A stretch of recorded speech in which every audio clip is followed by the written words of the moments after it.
Let's fix that. Okay, that's fine. Monitor.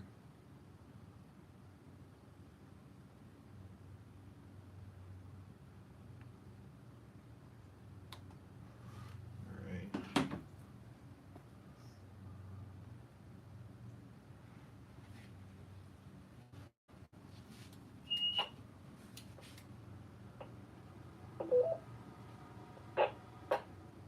Always something.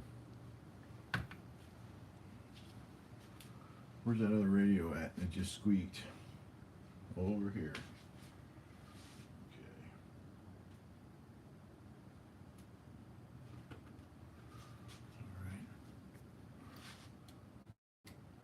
Alright. N8XLQ.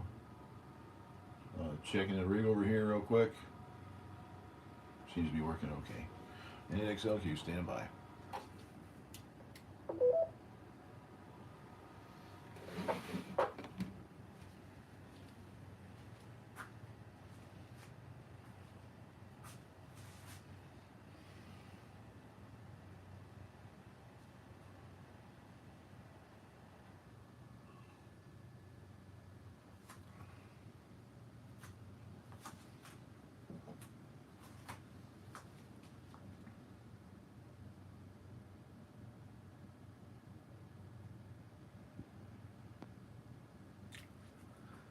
I do it.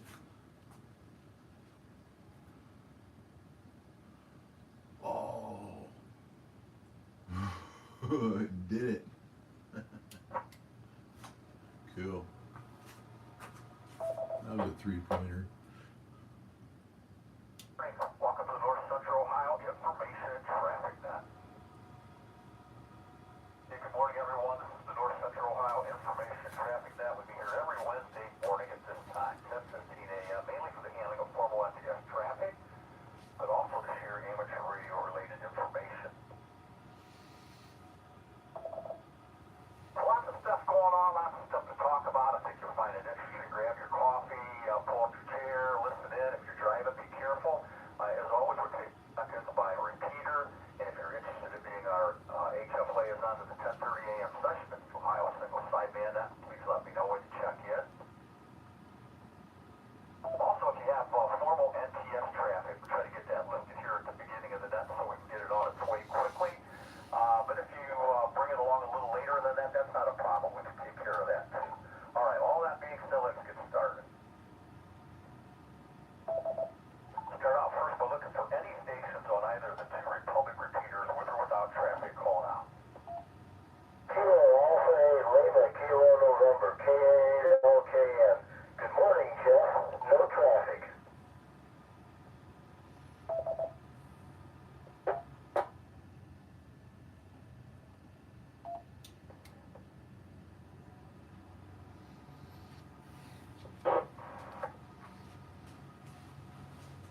Good morning, Jeff. Go Charlie 8, Papa Bravo Uniform, KCPVU, Dan in Bascom. It's good to be back. And I've got an ISS and a weather report. Folks, I'm ready to go here, Jeff. I can get to this right after check-ins, or we got a health care person coming to the house later on here, 10:30 to 11. Or even after that would be fine too, so either whatever would work for you. Thanks, Jeff. KCPVU. This is Whiskey Delta 8, Papa India Charlie, on the 440 side of Bascom. Get him, Bobby. Alpha 8, Unit Bravo Tango, Bob and Sandusky.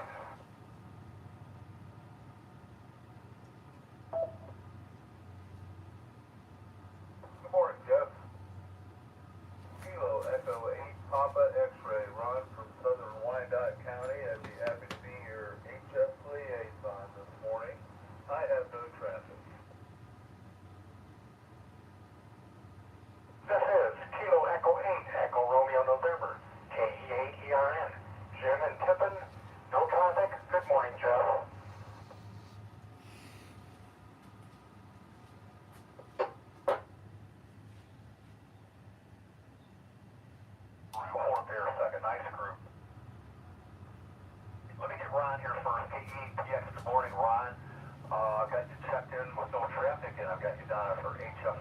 Ron this morning. Thank you, Ron. And Net Control is listing a single for Chagrin Falls, Ohio. So we'll take care of that here in just a moment. Hey, Alcan, good morning, Frank. Good to hear you this morning. Nice signal. WDAPIC, good morning, Bob. On the 440 side, sounding good. WAJBT got you, Bob. Good signal. We'll talk to Bob a little bit. KE8ERN, good morning, Jim. Good signal, Jim. We'll be talking to Jim as well. And good morning, Dan. KC8TV, good signal, Dan. Dan, are you ready now to do that? Will that work good for you? We can do it right now if that works okay for you. Jeff, I think it'd be better for me if you get the check-ins done. I can do it right after that, if that's okay. Yep, not a problem. We'll do it like that. Okay, I just wanted to double check with you. I'm trying to make it as convenient as we can here. Okay, we'll be right after the check-ins, Dan. Thank you. All right. Anybody else on either of the two Republic repeaters with or without traffic? Call now.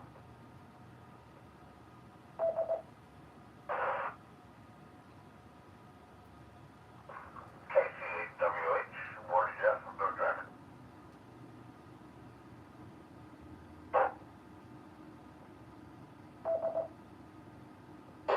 Good morning, Mike. KC8WH, nice signal, Mike. Nice to hear you this morning. Anyone else? Either of the two Republic repeaters, call now.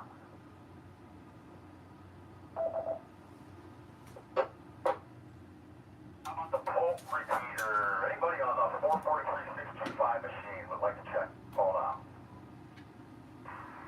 Kilo Echo 8, Lima Victor Charlie. Mobile, John, actually in Polk and just pulling into the new to me QTH. So new we haven't even put the update on the ARRL yet. The ULS. No traffic. Good morning, Jeff. Good morning, everybody.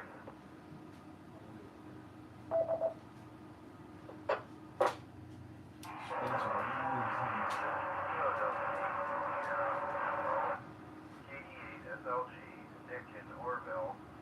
No traffic. Kilo Bravo 8, Mike Victor Tango, Ethan Nova. Delta 8, Echo Papa Charlie, Dustin and Medina Mobile, no traffic.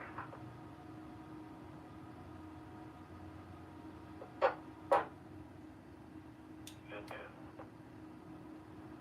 Kilo Echo 8, Delta Romeo, Troy and Willard, no traffic. Good morning, Jeff.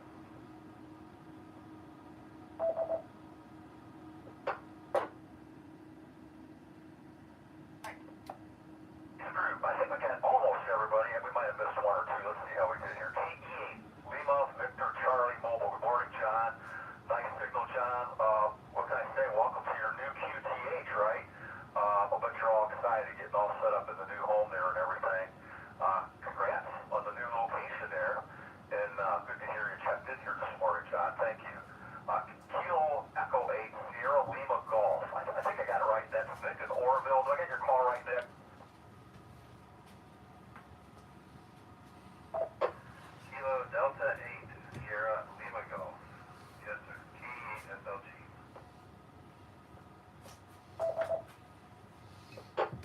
Alright, I got it corrected, Nick. I didn't have it right. Kilo Delta 8, Sierra Lima Golf. Okay, very good. And nice signal then from Orville.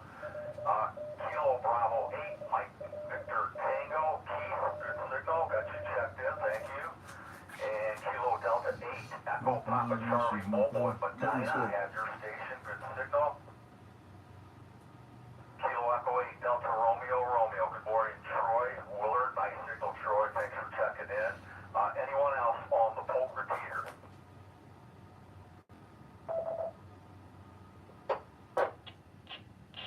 Kilo Echo 8, Romeo Whiskey, November, time out of New London.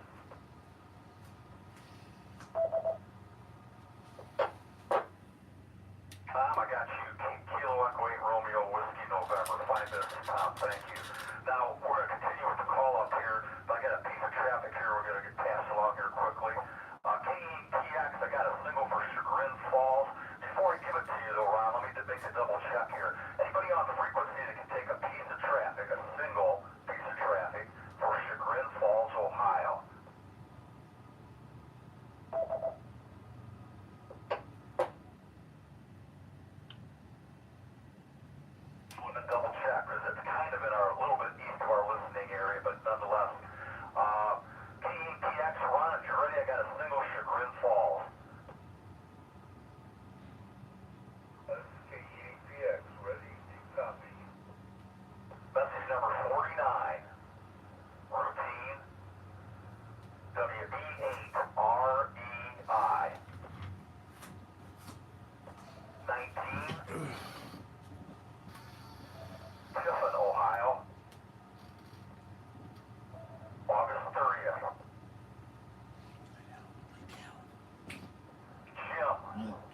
Middle initial R is in Romeo. Stall, I spell Sierra Tango, Alpha Hotel Lima. Amateur call, Kilo 8, Mike Romeo.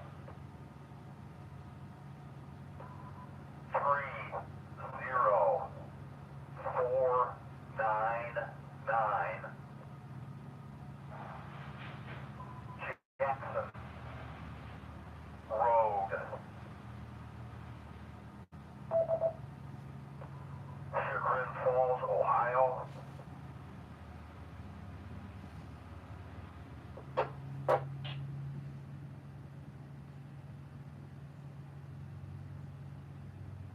Four 44022.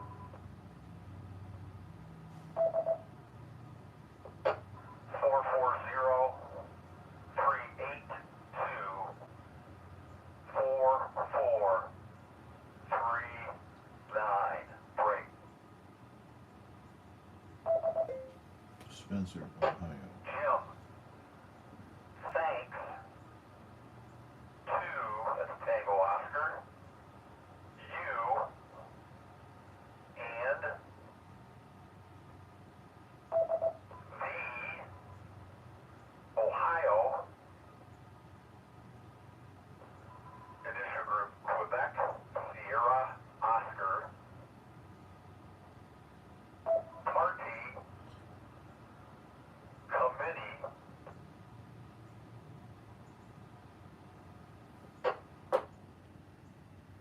for another Lima, Ohio.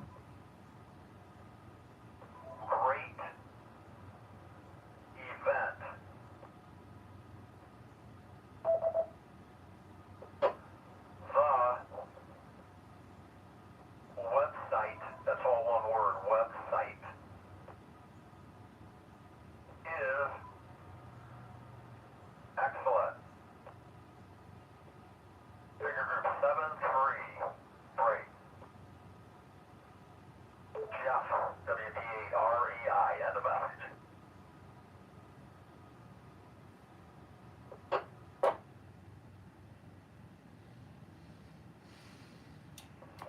Confirm message number 49, and I agree, that is an excellent contest that they put on. KE8PX, QSY, the OSSBN. Hey Ron, thanks man. Yeah, we'll talk about that a little later into that too. Appreciate you picking up the traffic. Alright, anybody else with traffic? Anybody else with traffic before we continue to call up?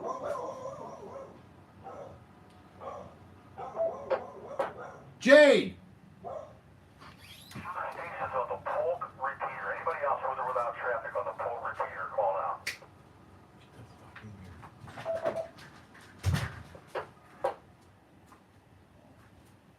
WDREI, the North Central Ohio Information and Traffic Net. Looking for stations on the Mansfield machine. That's the 443.075 repeater. Call now.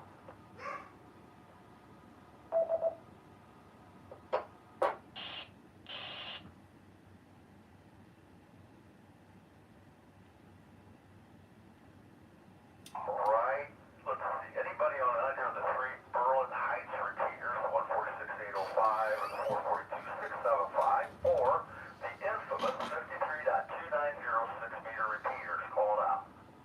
This is KM8YOR, Mike, Huron Township, no traffic. November 8, Queen Yankee, Jim, Florence Township.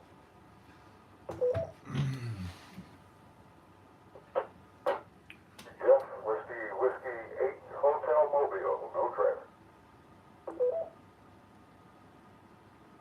Whiskey 8, Kilo Foxtrot, Claire Collins, no traffic. KE8, DOX, Scott, Vermillion Township, no traffic.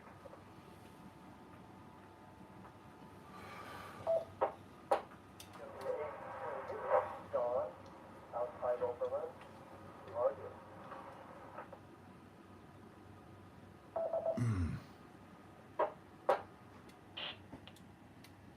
November 8, X-Ray, Lima, Quebec. Lenny, Huron City.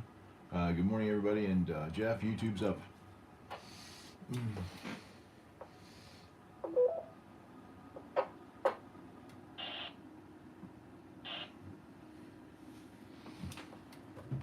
Nice group. KMEYOR, got you, Mike. Good signal. Hey, QQI, good morning, Jim. Good signal. WW88 Mobile, good morning, Gary. Sound really good on the mobile this morning.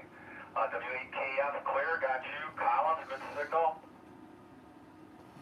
Kilo Echo 8, Victor, Oscar, X-ray. Scott in Vermilion Township. Good signal, Scott. Nice to hear you this morning. John in Oberlin, I got Whiskey 8, and I should know your call, John, so forgive me for that. I don't have it. I heard Whiskey 8 something uniform. Give me your whole call again. It just kind of got clobbered there. Sure. Whiskey Hotel 2 uniform, WH2U. Go ahead.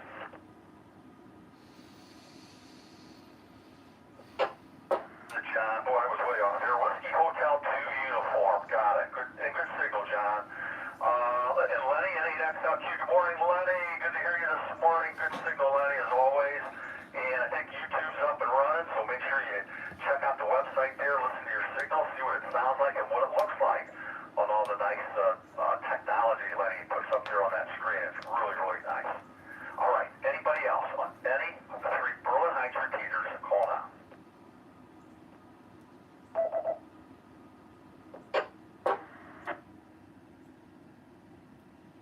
How about the Elyria repeater? Anybody on the 443.9875 repeater with or without traffic, call now.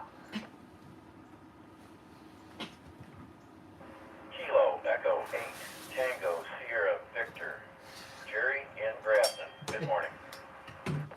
Wake up, sunshine. Kilo Echo 8, Tango Lima Echo, Eric in Vermilion.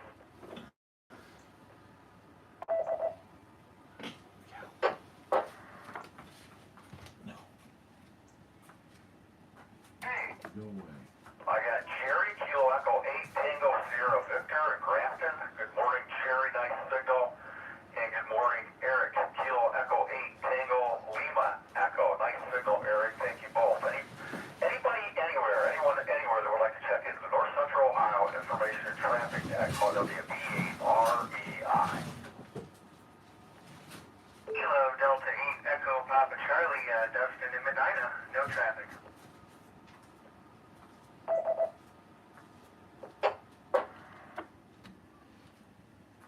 KE8 YUG Kilo Echo 8, Yankee uniform call, Josh in Avon Lake, no traffic. Good morning.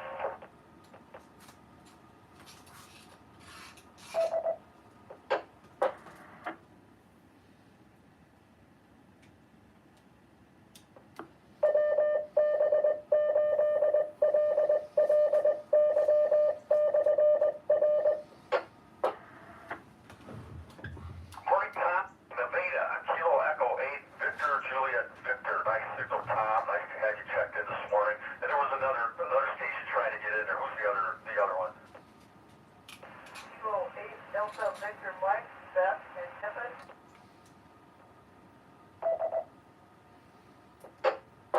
Beth and Tiffin, Kilo 8, Delta Victor Mike. Good morning, Beth. Nice signal. Nice to hear your voice this morning. Have a good day and don't work too hard. Thanks for checking in. Anybody else? Whiskey Sierra Oscar Bravo, yes, it is with that. There'll be a Jeff follow along there somewhere. Good morning, Jeff. W8SOB. Nice signal. Good to hear you too this morning, Jeff. Have a good day. Anyone else? Kilo Echo 8 Zulu Alpha Charlie, KE8CAC.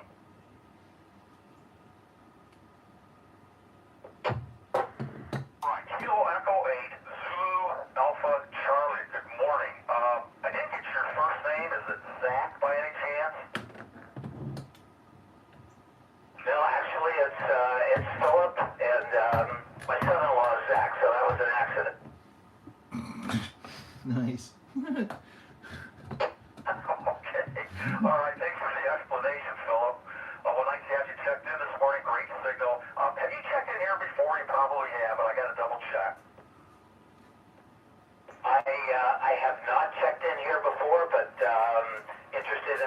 conversation and wanted to get a signal check. I'm located in Minsk.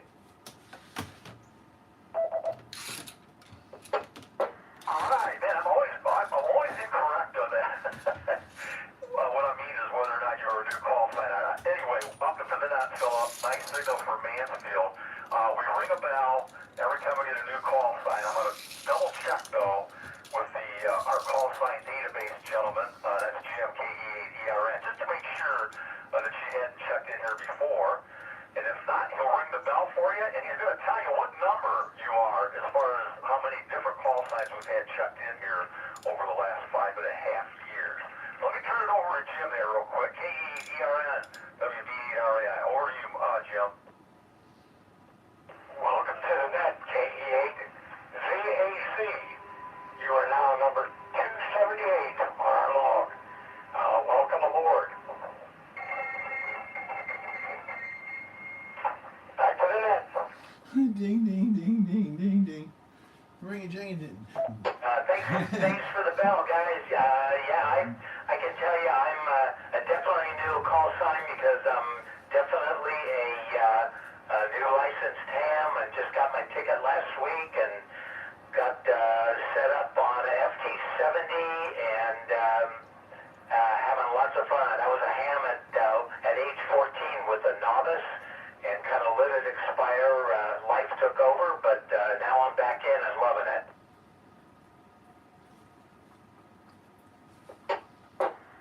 Alright. Well, welcome back to amateur radio, Philip. Yeah, we knew you would love it. You just had to, right? Anyway, if you're on the FT70 right now, it sounds really good. And fine business. I'm starting out at age 14 there as a new, or as a ham. And of course now you got your new ticket last week, so congratulations on that as well. Let me confirm one thing with Jim here real quick. Jim, I just wanted to confirm Philip's call sign. I have Kilo Echo 8 Zulu Alpha Charlie. Is that what you got?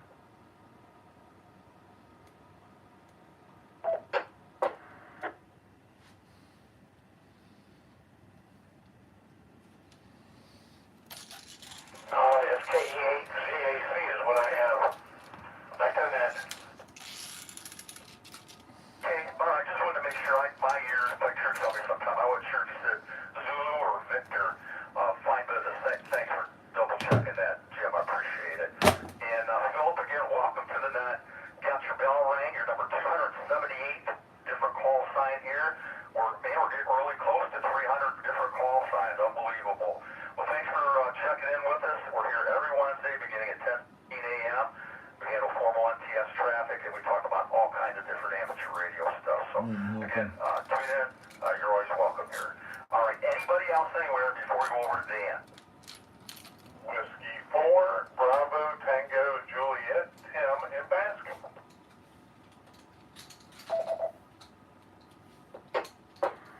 Hey, good morning, Tim. W4 Bravo Tango Juliet. Good signal, Tim. Good to hear you from over in the big city of Bascom here this morning. You're definitely in the right place this morning, Tim. A lot better up here than it would be down there in Florida, I'd imagine. Anyway, welcome to that. Anything else?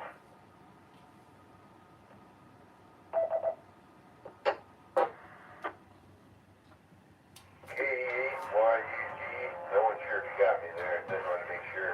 KE8 Kilo Echo 8 Yankee Uniform Golf, Josh and Avon Lake, no traffic. Good morning. Turn it over to you.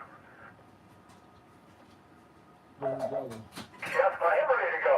Start off with a little bit of weather forecast here today. Decreasing clouds, high of 68. Where did that come from? Tonight, mostly clear, low of 48. Wow, I guess that goes with a 68, doesn't it? Thursday, sunny, high 73. Thursday night, clear, low of 51. Friday, sunny, high of 80. Friday night, mostly clear, low of 56. Saturday, sunny, high of 87. Saturday night, low of 64. And Sunday, sunny, high of 91.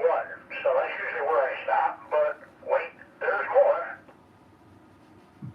Everybody will be interested in this. Labor Day, Monday, sunny, high of 94. Tuesday, sunny, high of 94.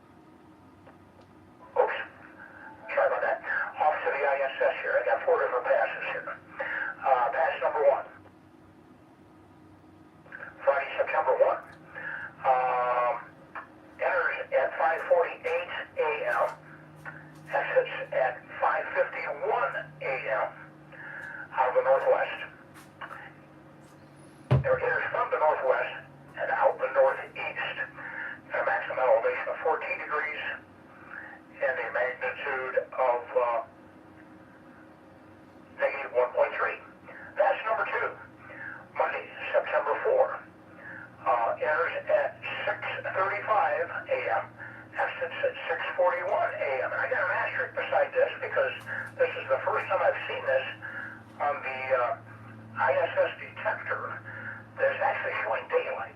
It's a visible pass in the daylight. It's kind of interesting. Interesting to see. From the northwest, out the northeast, 34 degrees, negative 2.1 magnitude. Pass number 3, Tuesday, September 5th. W, repeat. Enters at 5:47. Exits at 5:52.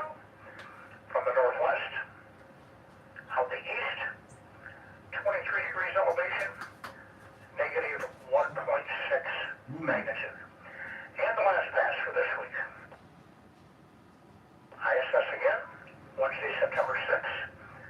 Enters at 6:34. Exits at 6:41. And again, this is another one where it's showing a daylight pass.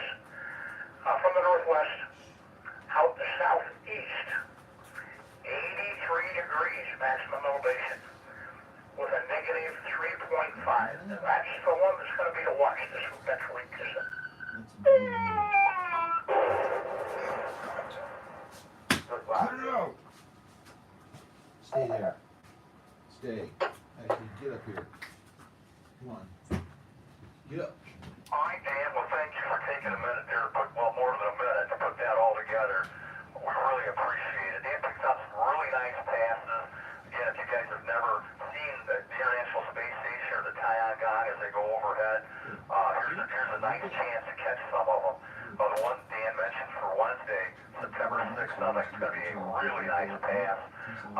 If you're looking at International Space Station passes, have your HT with you. And tune in to Crossband FM repeater, and you can listen to the activity as the ISS goes overhead, as well as viewing it visually. So it's kind of a fun thing to do. Thank you for the weather forecast there too, Dan. Sounds like we're in for some nice weather, and then some nice hot weather, especially coming up there for Monday, Labor Day holiday. Things are going to really heat up, it looks like. All right, thanks again, Dan. Appreciate it. And tell Debbie that we sure hope she's feeling better. Okay, now, let's pause for a second. And let's identify as the WBREI in the North Central Ohio Information and Traffic Net. Anyone else that would like to check in with or without traffic, anyone that would like a signal report, or any returning stations, call out.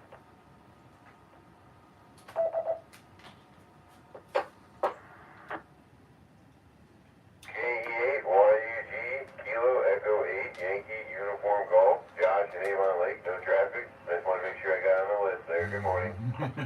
Big signal, Josh. Good job.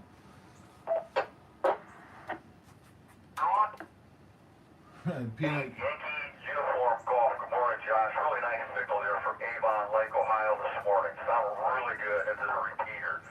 Thank you for checking in. Anyone else?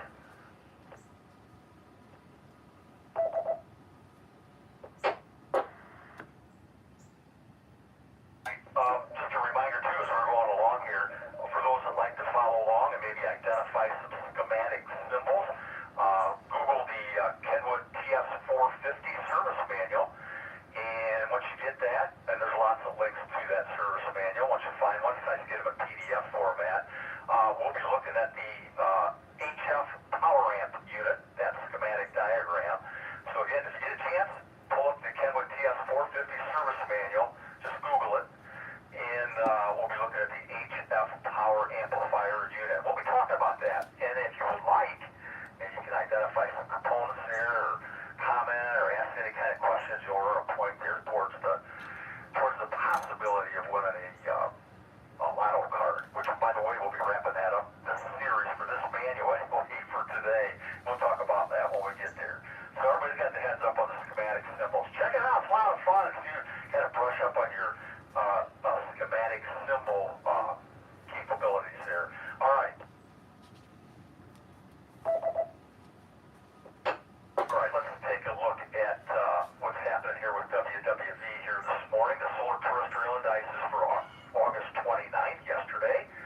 Solar flux 142. It's dropping down a little bit, but that's still really good.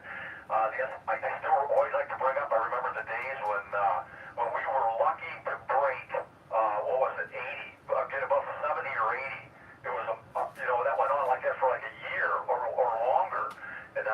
up here in these hundreds.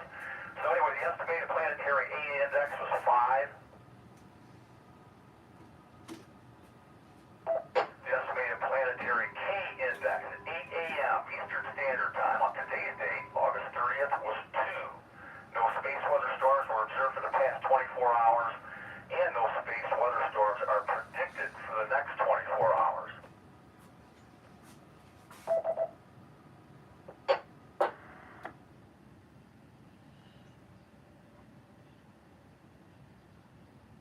All right, take a look at the space weather.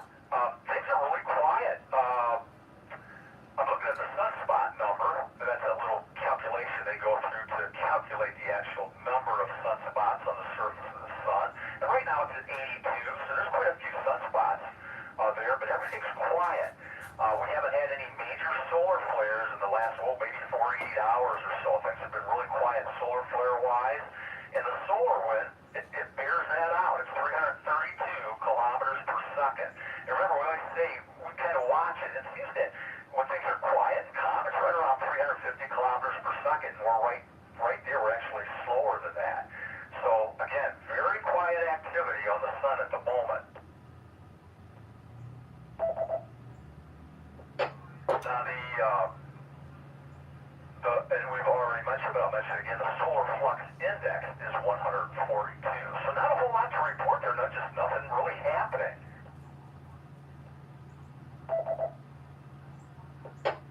Now, we cannot bring up our ionosonde. They have the global DBCR network is currently down, so I can't bring you any reports from any of the ionosondes, which is unfortunate. So we're going to have to wing it this morning. We don't know what our maximum usable frequency is, although there's lots of other places on the internet that you can get that. WWV doesn't give the muff in its report. It just does not include that. So we don't know what the maximum usable frequency is here this morning.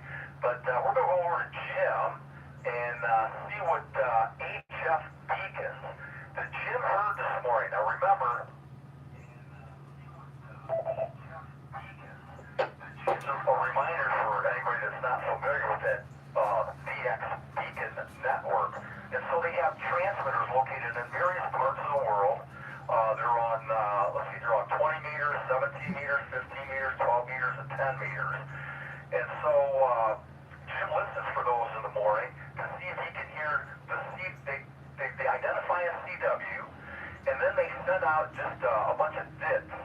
And the first, excuse me, a bunch of dashes. And the first dash, they hold them real long. The first one is at 100 watts. The second one, I think, is at 10 watts. The third one's at 1 watt. And the fourth one, I think, is like a milliwatt. And so that gives Jim a really good idea of, what the band opening to that part of the world is like. And so you really get a good indication of band openings with respect to your station to various parts of the world at that particular time. Now, Jim listens at 8 o'clock in the morning. So, of course, right now it's going on 11 o'clock, so things change on HF rather quickly. But nonetheless, we're going to check with Jim there and see how he did, what he heard, and then we'll get an idea of his noise floor on 75 and 80 and 40 meters. So KE8ERN, unfortunately we don't have the maximum usable frequency this morning, Jim, or anything else. Everything else has been really quiet, no solar flares or anything. So let's turn it over to Jim and see what he's heard. Jim, the mic's yours.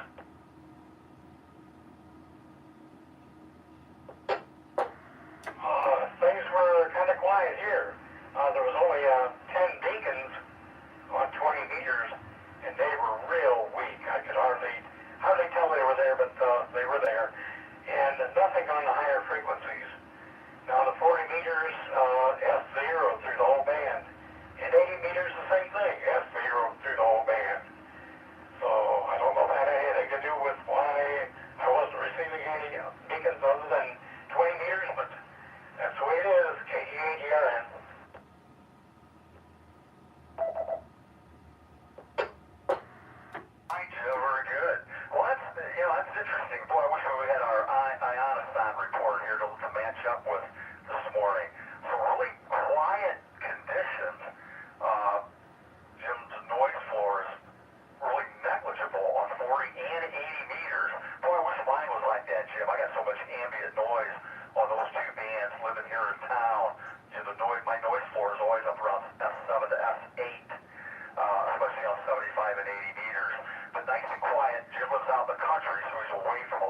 electrical noise there.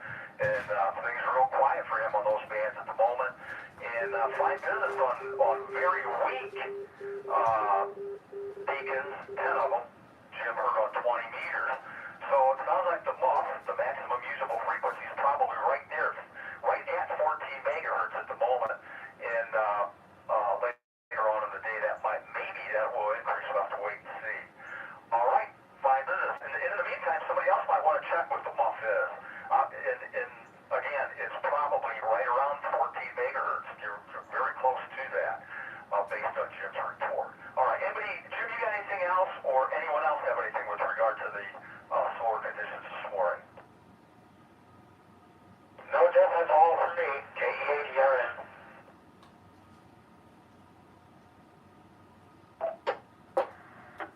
All right, thanks again, Jim, for taking the time to do that. Really appreciate it. And hopefully we'll have our DBCR network back up for next week. Okay, anybody else with or without traffic, any returning stations, call WD8REI.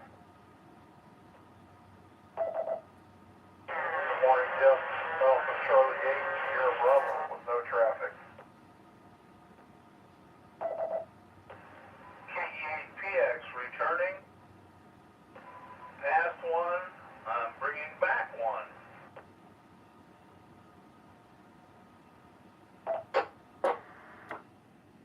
All right, AC8FP, good morning, Scott. Got you checked in. Nice signal, Scott. Sound real good here this morning.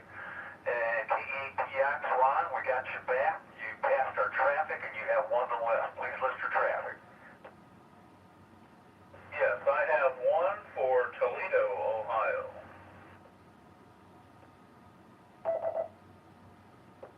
Got your single Toledo listed, Ron. Thank you. Let's check here real quick. Anybody can take traffic for Toledo. We have a single for Toledo listed. Anybody can take that?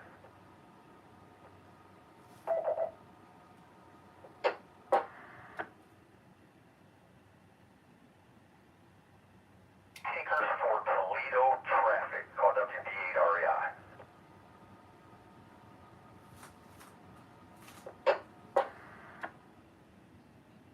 EPX, Ron, I'll take the Toledo traffic. Go ahead. Oh, very good, Jeff. Thank you. This is one from the 75-meter interstate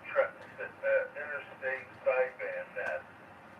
Its message number is 75851. Routine.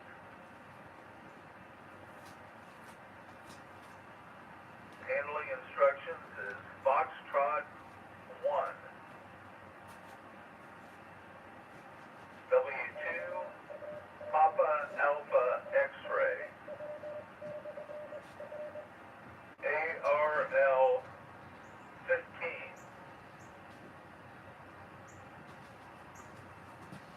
Naples, Florida.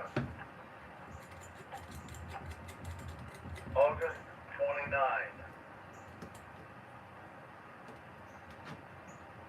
To John Fleming. I spell Foxtrot Lima Echo Mike India November Golf. Amateur call Whiskey 3 Golf Whiskey 3 Golf Quebec Juliet. Number group 4470. Mixed group 285 Tango Henry. Street, Toledo, Oscar Hotel, 43611. 352-250-1011.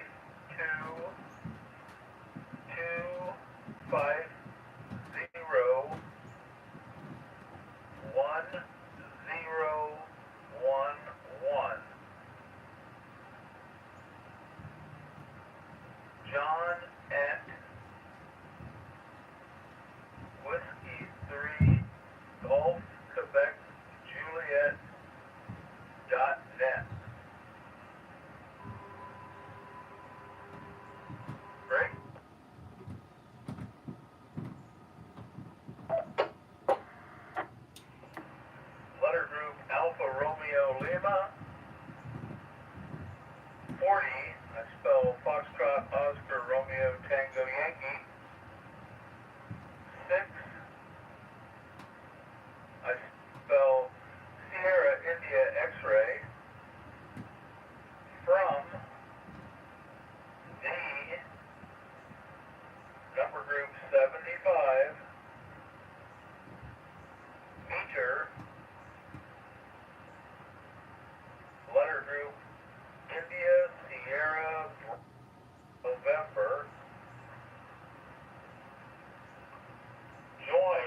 number group 3985,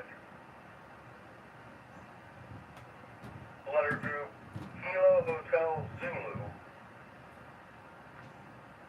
number group 73, D 75 meter, interstate, sideband, net, and no more.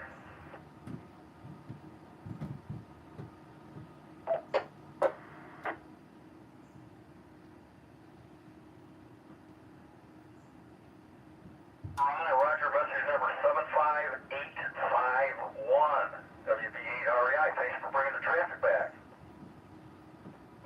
Very good. Thanks, Jeff. WKE8PX. Anybody else waiting to check in? Anyone with or without traffic call now?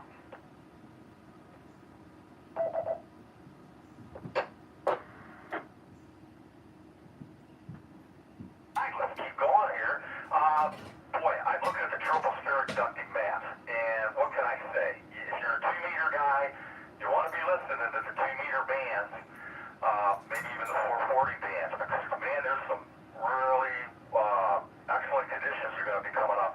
I don't recall seeing conditions quite to this extent, at least not last year. It just doesn't pop into my mind anyway, that we had some of these really excellent band opening conditions last year at this time. I'm sure there were some, but boy, this week looks, like it's going to be really good.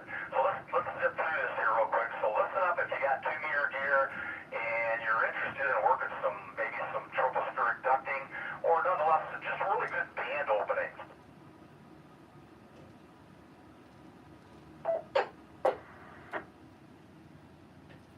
All right, so look, just taking a look here at today's date, Wednesday, August the 30th, at right around 5 a.m. Eastern Standard Time. Really, the whole state of Ohio and contiguous states to Indiana, Illinois, even further to the south and to the east, we're in marginal to fair conditions.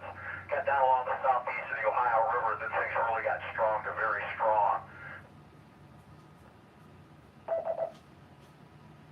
Now things kind of they stay pretty steady, and then they start to pick up on Thursday,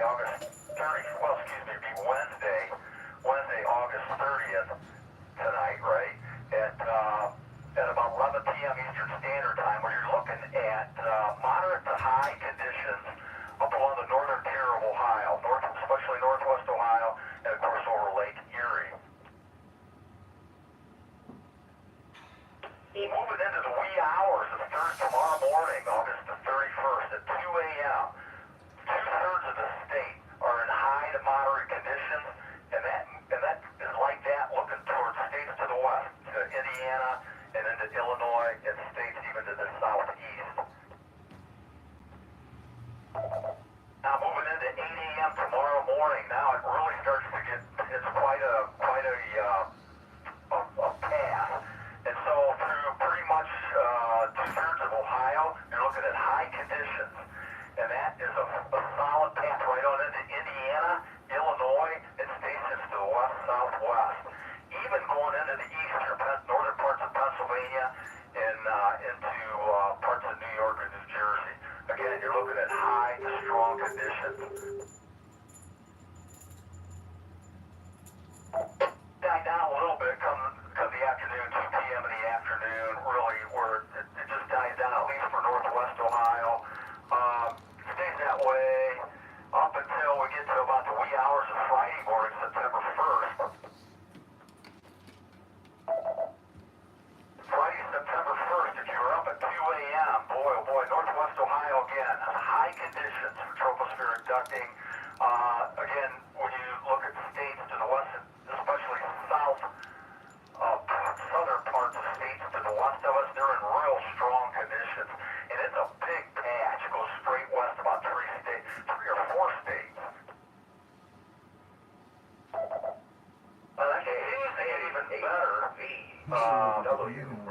About 8 a.m. Eastern Standard Time Friday morning, where the very northwestern part of Ohio is in high conditions, high to strong. And then another 1/3 of the state southwest are moderate to high to strong. And then moving into the afternoon hours, of course, it breaks up a little bit, but not a lot. There's still some pretty nice patches of high conditions for, moderate conditions for tropospheric ducting in northwest Ohio. And remember, these are forecasts, and so this could deviate, a state or two in either direction or in magnitude. The takeaway here is you just want to be listening. Come Saturday night, 8 p.m. Eastern Standard Time. Northwest Ohio is kind of all by itself where nothing's really happening, but man, over Lake Erie, over the northern parts of Indiana, southern Indiana, central and southeast Ohio, you're looking at some strong to very strong conditions. Over Lake Michigan, very strong to intense. Moving into Saturday, September 2nd, early morning hours, 2 a.m. Eastern Standard Time, the whole state of Ohio is in high conditions. They're in strong to very strong over the lake. They're in strong to very strong along the Ohio River, along the southern parts of Indiana, southern parts of Illinois. Strong to very strong to intense over Lake Michigan. And it's pretty contiguous, and this is pretty solid.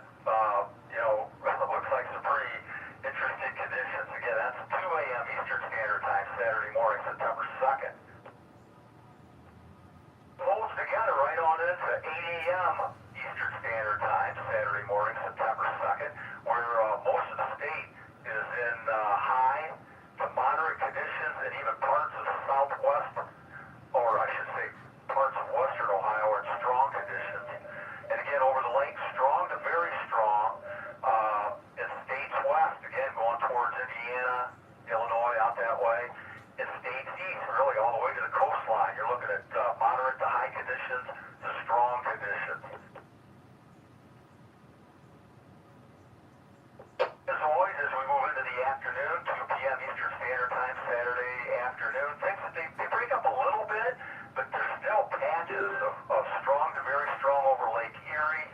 There's patches of west central to southwestern Ohio that are strong. Indiana just remains in the high to strong to very strong conditions. States west stay that way as well. Moving into Saturday night, 8 p.m. Eastern Standard Time. Northwest Ohio, patches of moderate to high to strong to very strong. Especially when you look at the eastern part of Ohio, is in strong conditions. Again, Indiana and west, you're looking at some strong to very strong conditions. Over Lake Michigan and Lake Erie, very strong. Now you think things might die down, but they don't. 3 hours of Sunday, September the 3rd at 2 a.m. Eastern Standard Time. The whole western part of Ohio is under really strong to very strong conditions. Going to the west, things remain high to strong. Again, it's quite a path. Bumping it up into 8 a.m. Eastern Standard Time, Sunday, September 3rd. The conditions remain really good in Ohio. They're still strong to very strong. And moving over the northern part of Indiana out to Illinois and states further west, they stay very strong.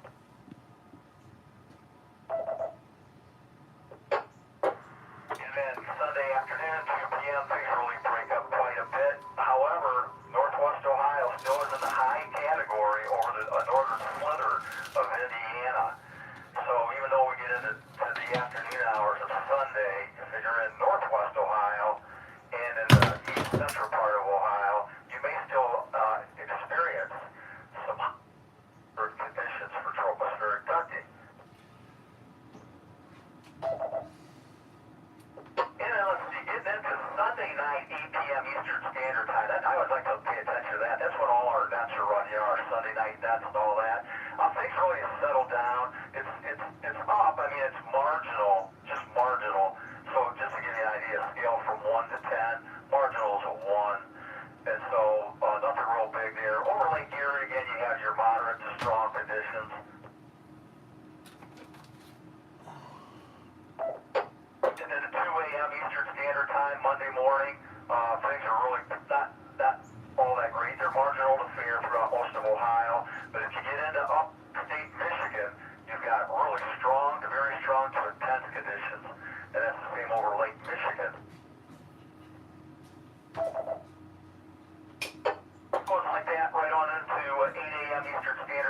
Monday morning. We're pretty moderate conditions, although they are moderate to high over Lake Erie. Really strong to very strong to intense over Lake Michigan and Lake Huron. And there we are. We are at the end of our report. So, again, the big takeaway really here is, man, if you got 2-meter gear, you like to work simplex, long haul, DX, maybe some tropospheric ducting, you definitely want to be listening on 2 meters and 440 over the next 4 or 5 days. Things are looks to me like they're going to really pick up. So if you do, and you work somebody and you think they're long haul and maybe that was some tropospheric ducting, let us know, because we like to kind of match that stuff up here.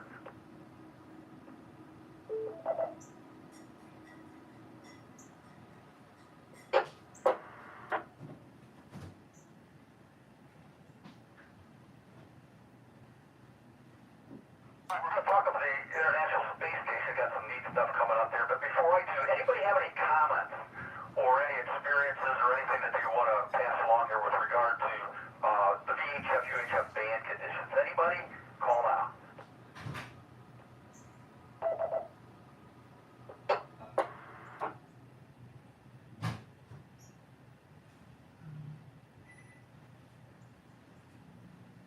Okay, pretty quiet. This is WBAREI. This is the North Central Ohio Information Traffic Net. Before we continue, anybody else who would like to check in? Anyone that would like a signal report? Call now.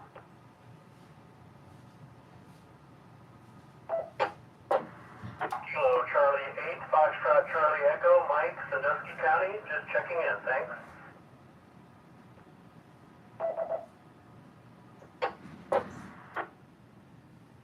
Hey, good morning, Mike. Kilo Charlie 8, Foxtrot Charlie Echo. Great signal from Sandusky County this morning, Mike. Thanks for checking in. Anybody else? November 8th, Foxtrot Mike Juliet. Tom in Sandusky, good morning.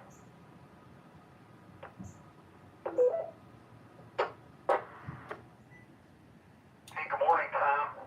NAFMJ. Nice signal, Tom. Nice to hear you this morning. Anyone else?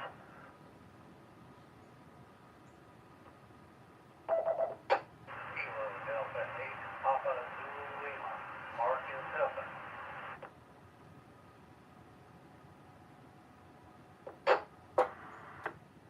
Morning, Mark and Tiffin. Nice to hear you this morning. Kilo Delta 8, Papa Zulu Lima. Nice signal, Mark. Thanks for checking in. Anyone else?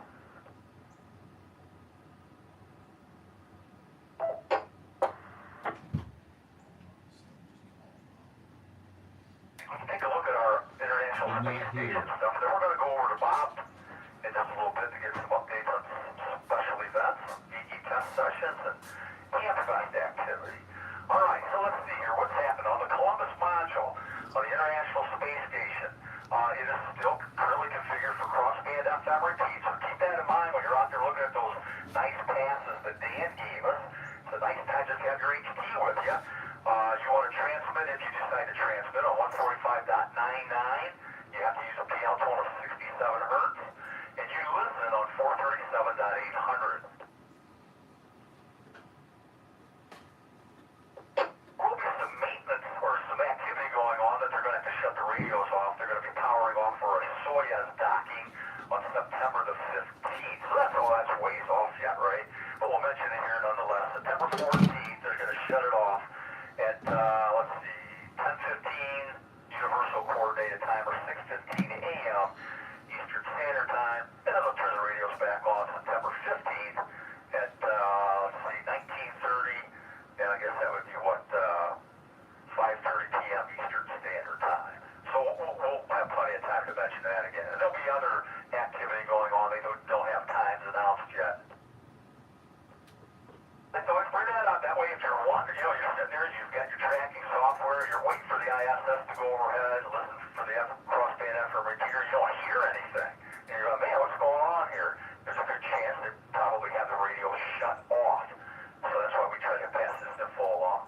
All right, the other radio located at the other end of the International Space Station in the service module. The program for ATRS packet. It's on 145.825 megahertz simplex. So you transmit and receive on 145.825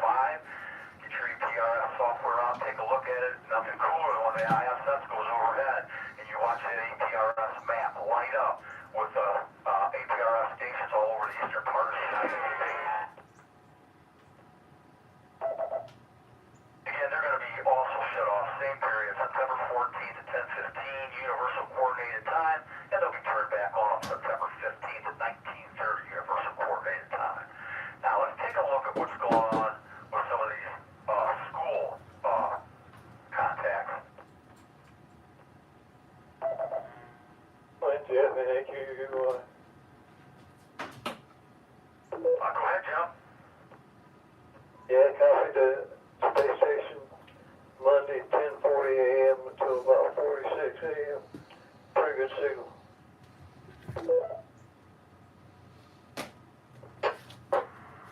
Awesome, good job. 10:40 to 10:46, that's a 6-minute pass, and Jim had a good copy on it there. Do you remember, Jim, which school they were talking to, or where that might have been? No, they didn't mention the name of the school. Yeah, they probably don't. And I can go back and look at that one there too. But nah, good deal. Good, glad you got to hear him and got him in there so strong. I know you're using the Kenwood radio. What are you using for your antenna?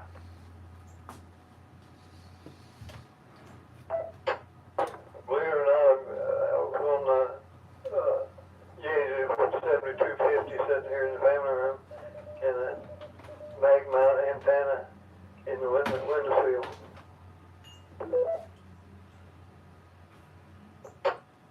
I love it. That's what I wanted to ask. So Jim just uses a mag mount sitting in the windowsill.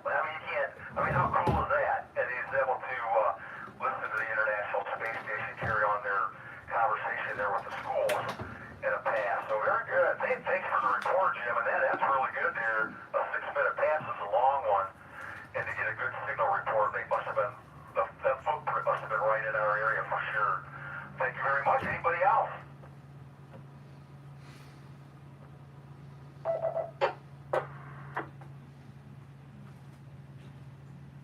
All right, well, we had a lot of fun last week talking about that one that took place at 11 o'clock, right during our net here this morning. And a lot of you guys gave us some reports on that, so we really appreciate it. Jim gave us a report on one he heard there Monday. So we got a couple more coming up here, if you're interested. There's going to be a pass tomorrow, August 31st. It'll be at 13:51 Universal Coordinated Time. I guess that's what, I think that's 9:51, if I did my math right. I think that's 9:51 a.m. Eastern Standard Time. Double check it. 13:51 Universal Coordinated Time. And again, that'll be tomorrow, August 31st. They're going to be talking to the Augusta Preparatory Day School in Augusta, Georgia. So that'll probably be a pretty good pass for us to catch. It'll be a direct contact. It'll be a radio. K4RGK will be the station that will be making the link between the students and the International Space Station on that date. So take a listen, grab your HT, just tune it to 145.800 at 13:51 Universal Coordinated Time. And I believe that would be 9:51 a.m. Eastern Standard Time. And again, that'll be tomorrow. Then here's an interesting one also coming up. You might want to check this one out. Okay, now this one's going to be on September the 5th. This is a school. This is interesting. Now, this is a school in Izmir, Turkey. Izmir, Turkey is where the school is located. However, the International Space Station will not be over Turkey at the time that the school contact takes place. It will be over our area. And so, Kilo 6 Delta Uniform Echo, that's a ham, is located in Maryland. He's going to provide the contact between the International Space Station and his station via radio, 145.800, and then he's going to telebridge it into the network so that the kids in Turkey can hear and speak to the astronauts. They have a telebridge conference connection. So what's interesting about this one is kind of unique, is that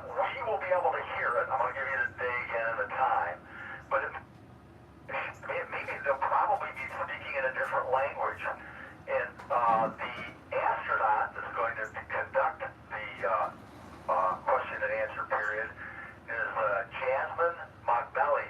Her call is Kilo India 5 Whiskey Sierra Lima. Again, she's the astronaut that's going to be doing that school contact with the students in Turkey. It's a secondary school, by the way. And now, here's the date and time. So it's going to be September 5th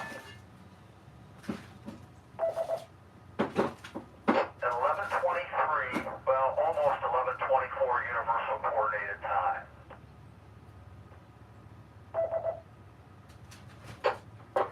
That would be, about 7:23 a.m. Eastern Standard Time on September the 5th. If you want to take a listen, that would be an interesting one. We should hear it pretty decent, fairly well. And again, it may not be speaking in English. We'll have to wait and see. Maybe some of us can get some reports passing along here. So there's two fun ones to take a listen to. If you've never caught the school contacts, why, again, Studio Radio 145-800, you can even use an HT, and you'll catch part of it. Again, you're only going to hear the astronauts. You won't hear the students. They're on a different frequency.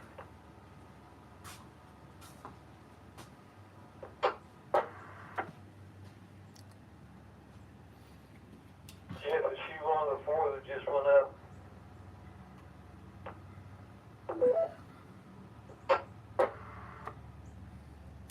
Well, I didn't catch your comment, Jim. You said something just went up. Say that again.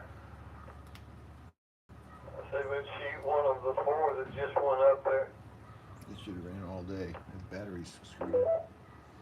Okay, I wasn't aware. Yeah, I know they changed crews out, and I didn't know how long she has been up there, but it sounds like it's been fairly recent. You must be following that. The crew that she's with, I think you said she's one of four. So, very good. I don't recall ever seeing her name, and this might be a first time for her. I don't know. And then again, she may have been up there before. Do you know, Jim? No, I don't know. I know there was a lady that went up this time.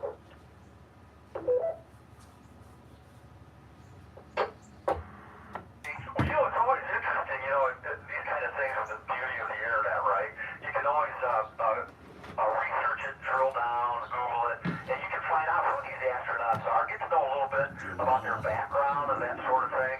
And then when you're listening to them over the radio, it kind of makes a better connection, because it's almost like you have a personal idea what these people, what their backgrounds are and who they are. It just kind of makes it that much more interesting. So anyway, very good, and thank you for the comment there, Jim. Anybody else got anything on the ISS?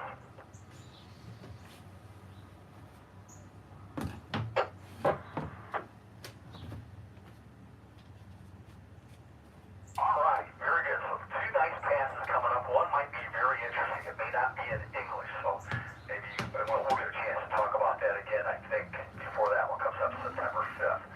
All right, we're going to go over to Bob and find out what's happening with some special events, DE test sessions, and Hamfest. Before we do, is there any other stations with or without traffic, or anyone else that would like a signal report called out? At WAWJ, Will and Vermilion, no traffic.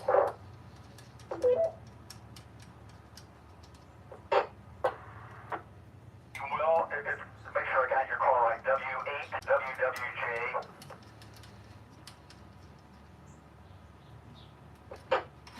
Whiskey 8, Whiskey Juliet, you got it right.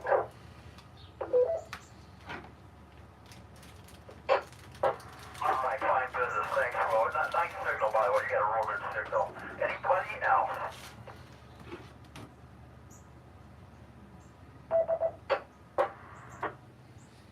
Let's see what's happening with Bob here this morning. Good morning, Bob. We are looking forward to hearing your report this morning. WAJBT, I'm turning the mic over to you.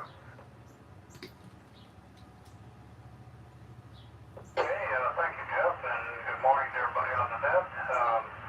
No Hamfest this weekend, or no local Hamfest. They do have one in Shelby, North Carolina. Used to be one of the biggest in the country, and we've been there quite a few times years ago. But the Finley Hamfest is coming up on September 10th, so we're getting close to that one. I'm looking forward to the Finley Hamfest. As far as special events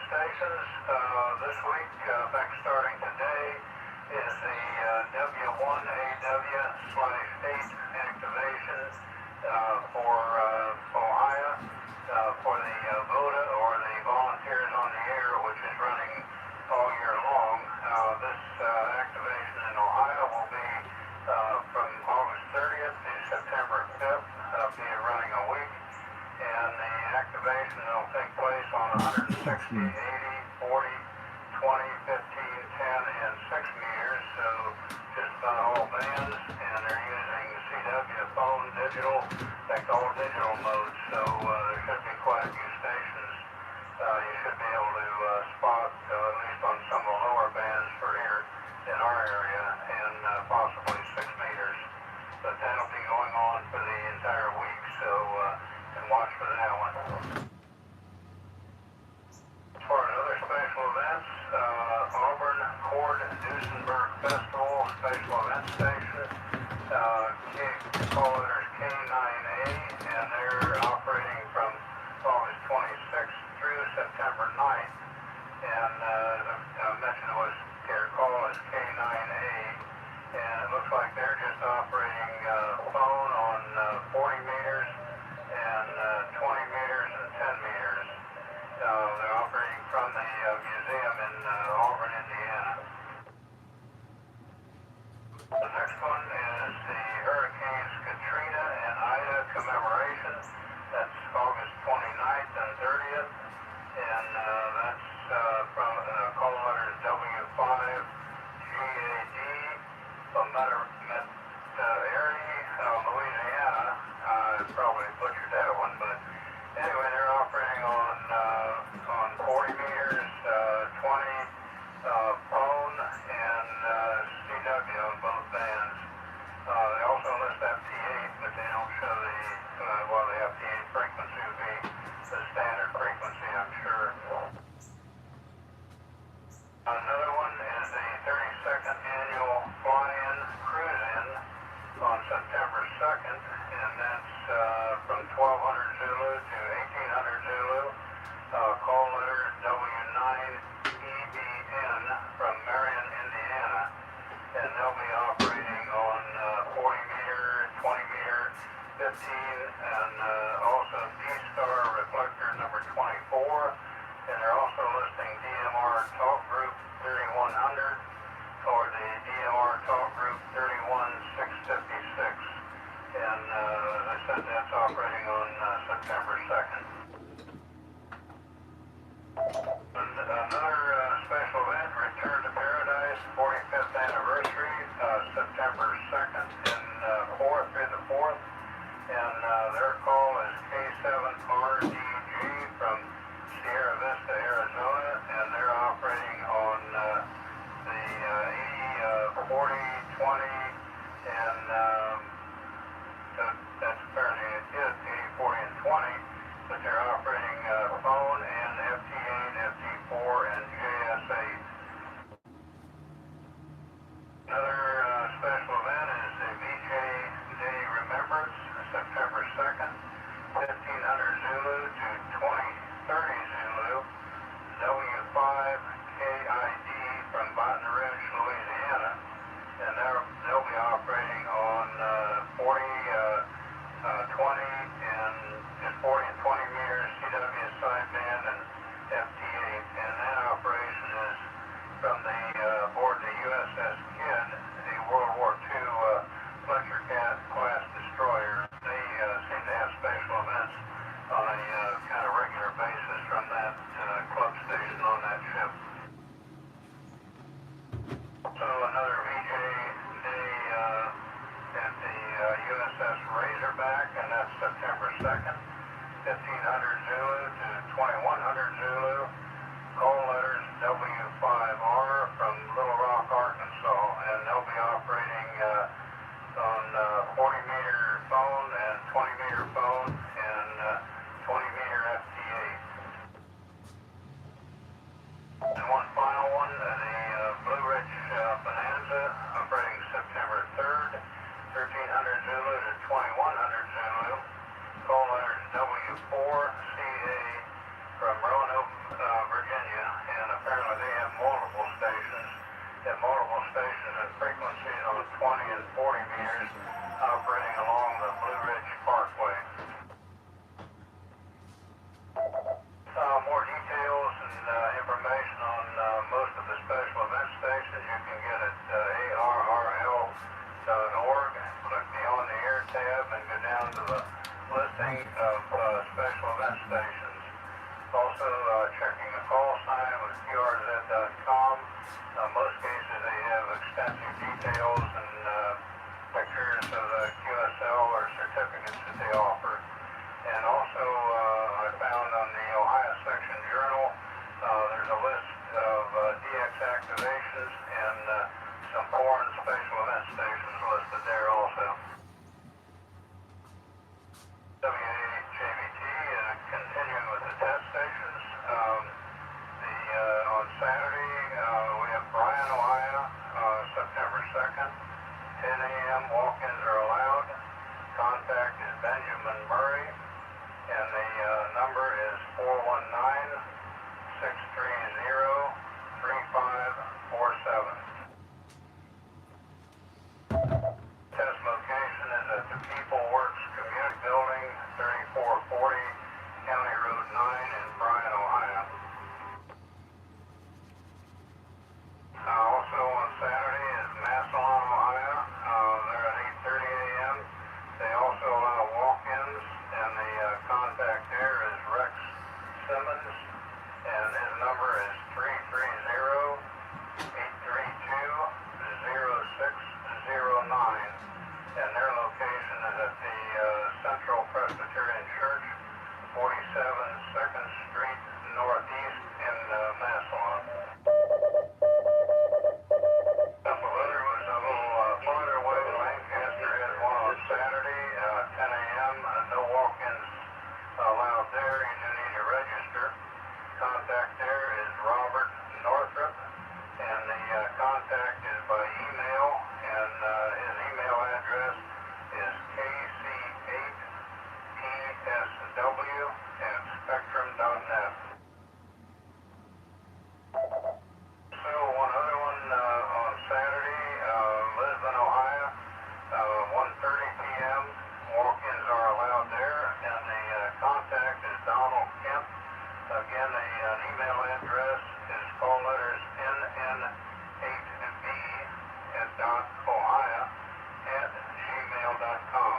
nn8b.ohio, just OH, @gmail.com. And one final test station in Strander, Ohio, and that's 10 a.m. No walk-ins allowed there. You do have to register at that one. Contact is Gary Mackey, and his number is 740-203-9122, and that's located at Scioto Township Community Center, 3737 Ostrander Road, Ostrander, Ohio. There's also still about 24 different groups that do online exams, and you can find the information and contact for that at the rrl.org website under Licensing, Education, and Training. And there's another good location is hamstudy.org, and they have a way to search for any in-person or online testing. And so either location you can pretty well find a test station, and you can find a test station online about every day a day, and a lot of them. With that, I'll turn it back to you, Jeff, WAJBT.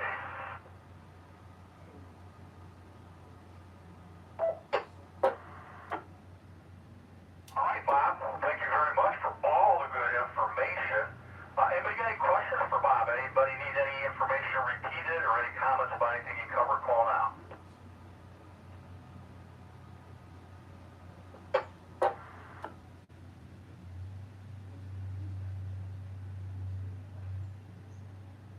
All right, I got a couple comments here with regard to the W1AW/8 activations. Bob mentioned that starts today, and later on in the net, if we get time here, I will try to move along here quick. I might touch just a little bit on how you, if you would like to operate the W1AW/8 and be one of the activating stations, you can do that. I think there's still openings, I'm pretty sure, in their schedule. And we'll touch on that a little bit here later on in the net. What a great opportunity you get out. You from your own station can operate as W1AW/8 and give those people those contacts. And so we'll talk a little bit about that, where you can find information on how to do it, and maybe get yourself on their schedule. Again,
member of ARRL to get a position on that. So just to make sure somebody thought they had to belong to ARRL, apparently they don't. So WEGG, back to next control.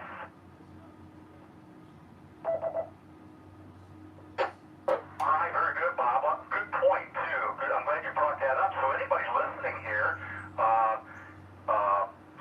if you want to operate as W1AW/8, there's a few things you got to know about on how you want to log in that, but nothing too crazy in order to do it. And as Bob mentioned, it starts today. I think it runs 5 or 6 days. And we'll talk a little bit more here when we get into that a little bit further. We'll touch just a little bit more on where you can find some more information. But it'd be a lot of fun. I think you can operate maybe as long as you want to. You got to fit it into their schedule. They have an online database that you would put your days and times that you would be available to operate wherever there's an opening.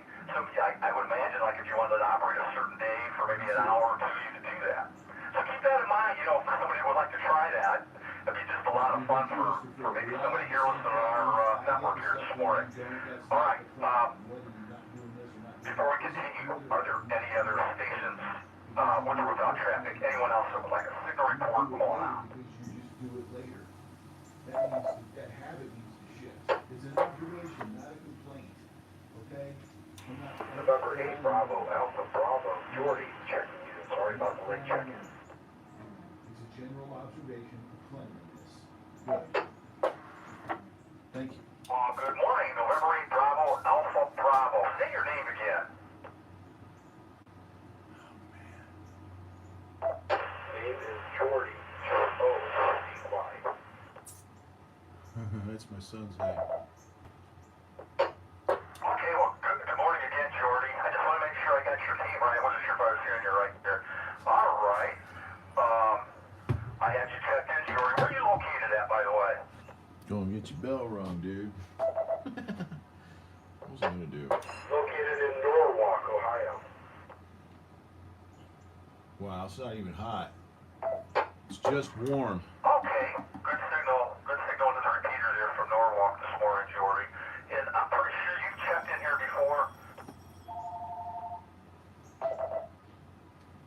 I have, a couple weeks back, and I told you it was a couple years back that I had checked into the F4.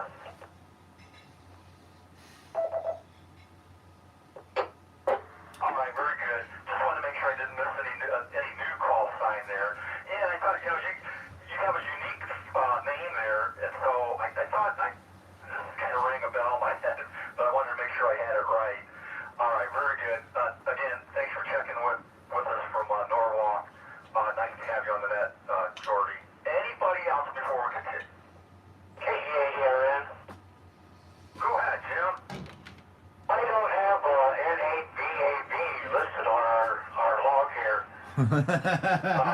I knew it. If he's sure he's checked in, does he have a number?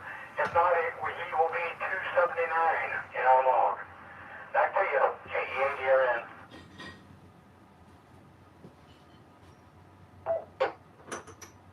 Thanks for bringing that up, Jim. Hey, Jordy, do you remember when you checked in? Did you have a number? Like, did they tell you what number you were, or did we tell you what number you were? If you remembered any? Jim's just trying to keep the database straight. Back to you. Well, I think I checked in a couple weeks back and was not given a number, and then I don't believe I was given a number when I first checked in maybe 2 years ago.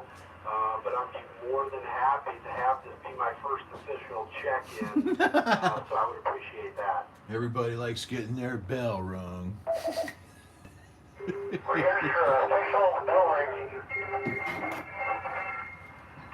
That's it. KEARN. YouTube bell. Welcome. Okay, there's that. Hammer time. Hi, business. Jim, thanks for ringing the bell for Jordy. But we should ring it for him probably 3 or 4 times since he's checked in that many times. There's a case where we just never caught him as a new call sign. Anyway,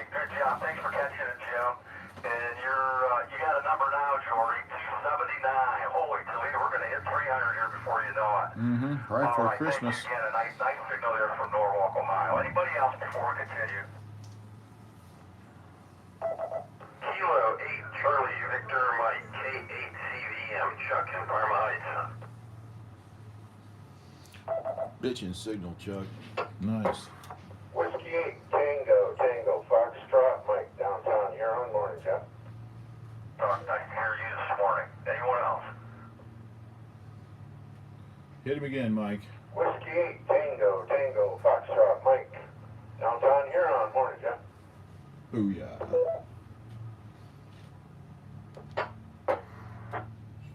Mike, WATTF in downtown Huron. Nice signal as always, Mike. Good to hear you this morning. Anyone else?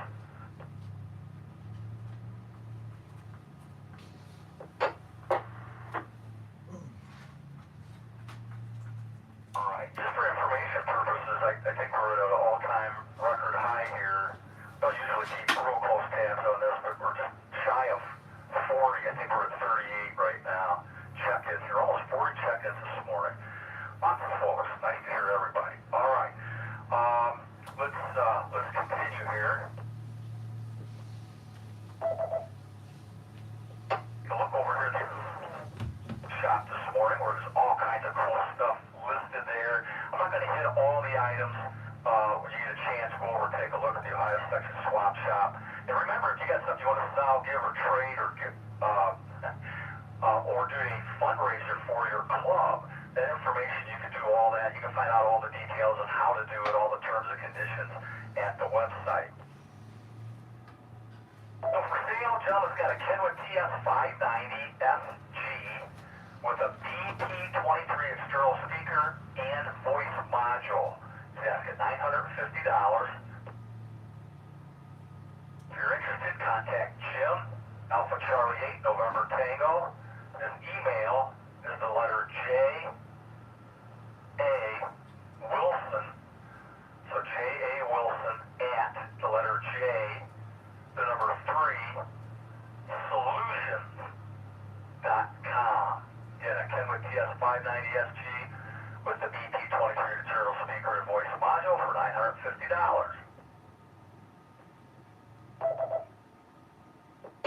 Estate sale here. Ham radio items for the estate of Whiskey Papa November, Hal Brashwitz. They have a Collins 75A4 receiver, $350. A Hammerland HQ140X receiver, $75. Where's the cat? And a DX Engineering vertical antenna, 43 foot, equivalent to the MFJ 2990. It's used, $200. DX Engineering HF antenna mounting tilt and pivot base. The DXE-VA-base. Used, $125. And the last item he has listed is an MFJ 994 or a 994 BRT tuner auto remote. 600 watts, 1.8 to 30 megahertz. It's used. Asking $350 for that. And a side note here, everything is used, some's dusty, as is, untested condition. Pictures are available. Arrange a meeting location for some of the radio items. Payment via cash, USPS money order, or bank certified check. Any shipping is extra. And again, if you're interested, you can contact Glenn. His call is Alpha Foxtrot 8 Charlie. And his email address is his call sign, Alpha Foxtrot 8 Charlie at ARRL.net. What's one more item here? A Drake L4B amplifier, asking $600 from a silent key, selling for his widow. It includes the power supply. From what she says, it has not been used in years. We'll need new capacitors in the power supply. Very clean inside and out. He says he has no idea of the tube conditions. This is north of Colt. Interested in the Drake L4B amp for $600. Contact John at 614-579-0522.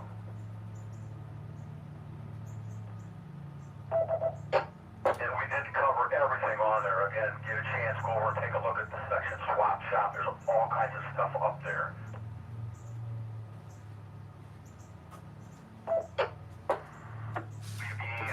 the North Central Ohio Information Traffic Net. Just moving along here. It would be great if we didn't talk about the hurricane this morning, Hurricane Idalia. A little info on that. Hurricane Idalia is not, right now, I guess it's a Category 1 storm. Now, this is a little bit old here, maybe a few hours. Anyway, it is a Category 1 as it travels across northern Florida and into Georgia, lashing the southeast with heavy rain and sustained winds of 98 miles per hour. As Idalia made landfall earlier this morning on Florida's Gulf Coast as a powerful Category 3 storm.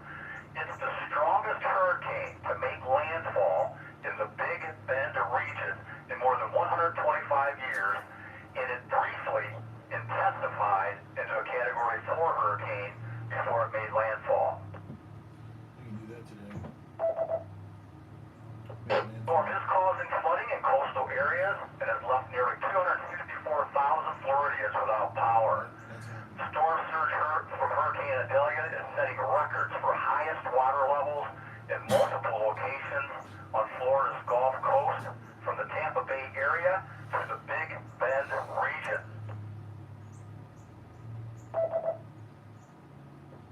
A little information, more ham-related with regard to the hurricane, and this has to do with the Voice over IP Hurricane Net, which activated this morning at 6 a.m. Eastern Standard Time. I bring this one up because we did connect this morning, or we have the ability to connect. It's just, or you can connect on the Echolink or IRLP to this particular hurricane net, and there are many other ways. I'll mention them here in a minute if you like to listen in. I always have it connected to the Echolink IRLP node here at Tiffin, so we listen to it throughout the day. I find it interesting. Bob had mentioned earlier one of the special events had to do with the anniversary of the big hurricane, Katrina, and I remember operating as a net control station for the Voice over IP Hurricane Net for a portion of Hurricane Katrina.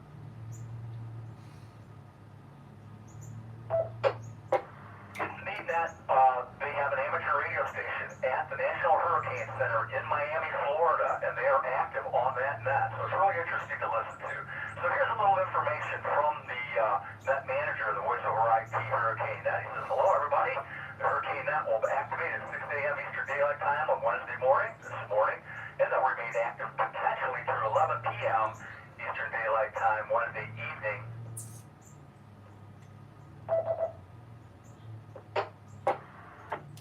Continuing here for Hurricane Idalia and its potentially significant impact across northwest and northern Florida, southern Georgia, and the Carolinas, supporting WX4 NHC, that's the amateur radio station at the National Hurricane Center in Miami, Florida.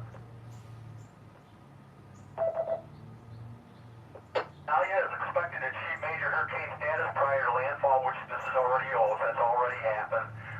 Here are the Voice over IP Hurricane Net plans for Hurricane Idalia.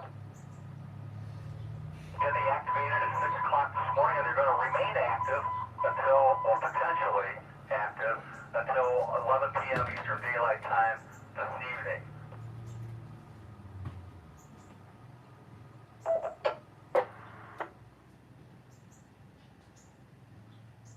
They made a note here, they say, due to this net activation for Hurricane Idalia, and due to the long weekend for the Labor Day holiday, the Voice over IP Hurricane Prep Net, which is every Saturday evening, will be canceled. The one for this Saturday, September 2nd, will be canceled due to this current hurricane and the long holiday weekend. So any amateur radio operators in the affected area of Idalia or with relays into the affected area of Idalia are asked to provide service and damage reports into the VoIP Hurricane Net for a relay to the WX4 NHC radio station at the National Hurricane Center in Miami, Florida. We appreciate any and all support from amateur operators in the affected area or amateur operators with relays into the affected area, and we're looking for reports based on the National Weather Service Skywarn reporting criteria. And there's on the internet, obviously. A couple key things I wanted to mention here. If you're in an area that has any of these voice over IP network connecting capabilities, here are some of the places that you can listen in. So you can listen at Woodlake, Kilo Charlie 5 Fox Mike. You can listen on All-Star 28848. You can listen on or you can look for information on APRS at Kilo Charlie 5 Fox Mike dash 9. On Echolink, they're on KC5 FM dash R repeater. That's Echolink 906281. If you have Ham Shack hotline, you can dial 94032 to listen in. They're on DMR on Talk Group 31207. They're on P25 on 31207. D-Star, XLX, Oklahoma, Port C. Yaesu Fusion, YSF Reflector 31207.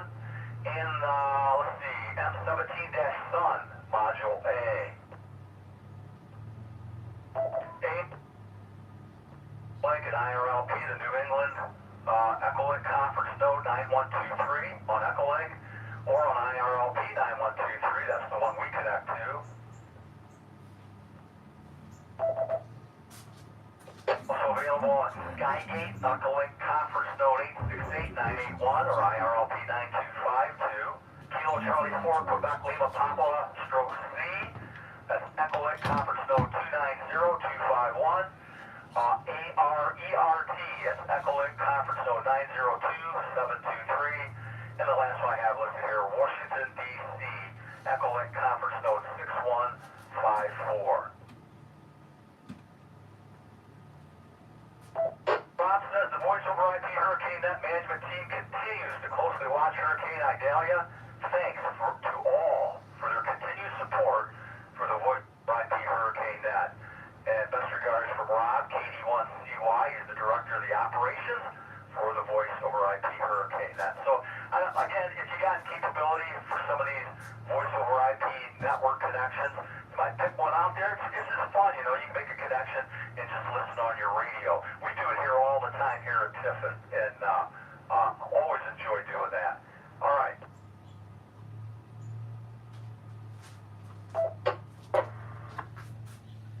We're going to try to move along here a little quick. It's some news, kind of around the country here.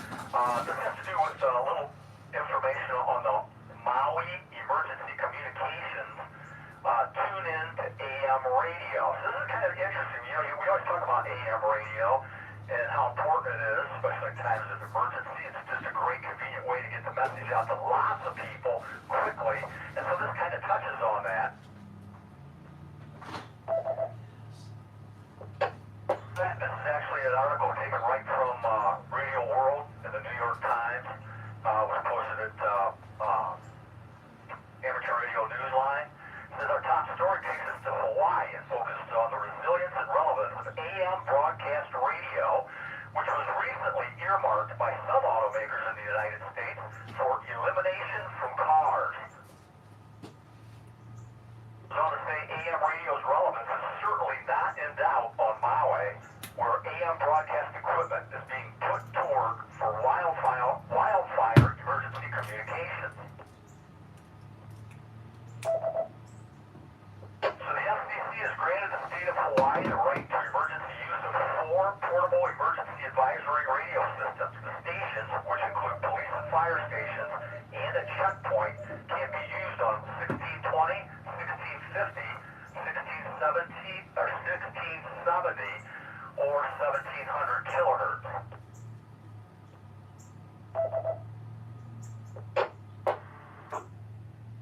Continuing here, the state purchased the 4 10-watt transmitters from Information Station Specialists, a Michigan manufacturer that provides transmitters for highway advisories and travelers information. The systems include a transmitter, a digital message player, and an audio mixer, and a fold-out high-efficiency antenna system. Timely communication has been an issue during the wildfire crisis on Maui. Published reports noted that the island's emergency officials failed to warn residents and tourists of the danger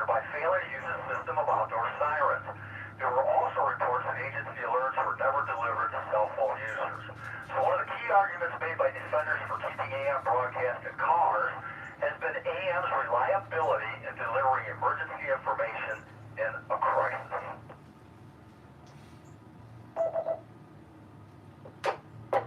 The article, and interesting how it ties into the AM broadcast ban. Like I say, we've been talking about that for a while. So hopefully that will help them out maybe in future emergencies that they may have in getting the word out to as many people as quickly as possible. Look real quick here, and then we're going to go over our schematic. This little update on Arecibo. As expected, research halted on August 14th at the United States National Science Foundation's Arecibo Observatory. We cross, Jordan. Oh, ditch and cross, you know, like Rockstar Reed cross. is now hoping to keep the site alive by selecting one of several proposals submitted earlier this year for the development of an educational center at the site in Puerto Rico. Identify again, this is WBREI in the North Central Ohio Information and Traffic Net. Just finishing up some information here on the Arecibo site. The tours to research at the world-renowned Arecibo Observatory have been shut for more than 2 years after the collapse of the facility's 305-meter-wide dish and instrument that once tracked asteroids, gravitational waves, and exoplanets.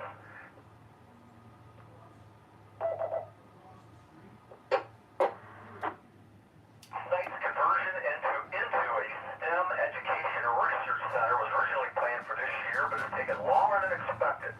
Proposals were invited in late 2022, with the agency setting a February 2023 deadline for all those interested. So far, no decisions have been announced. In the months following the collapse in 2020 of its iconic radio telescope, the observatory reopened its visitor center and observation deck. Scientists continued their research with other tools at the facility. All that has ceased at Arecibo, the site where the first binary pulsar was discovered, now ponders its future.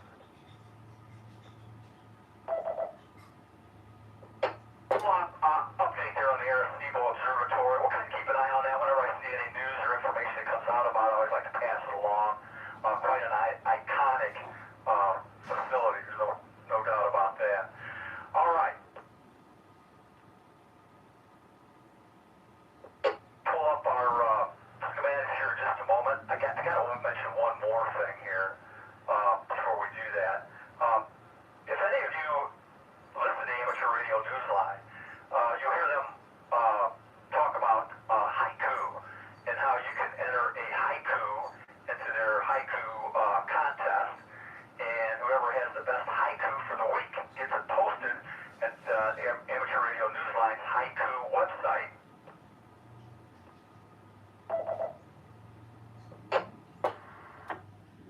And not too long ago, I didn't even remember what a haiku was, and got to talking to my grandson about it, who just recently got his ham ticket at the Dayton Ham Fest this year, and he explained to me what a haiku was, so we decided that we would put a haiku together.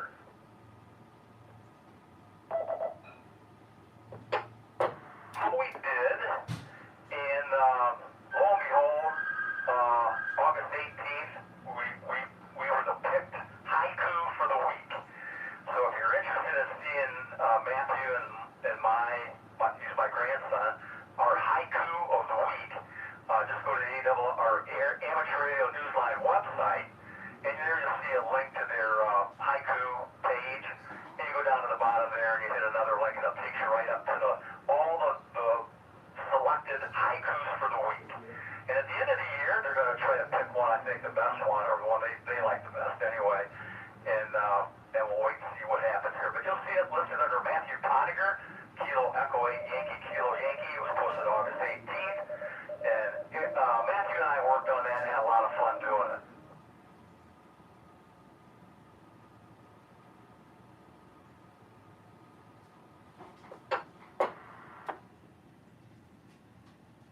Fun and new way to maybe get your grandkids or young kids maybe interested in looking into amateur radio. They might have fun doing that. And if you got you're a ham, well, you can work with them and they'll help you make a haiku, and you can enter it and see if you can get it posted here. That's what we did, and lo and behold, we got it posted. So we're pretty excited about that. All right, let's take a look at.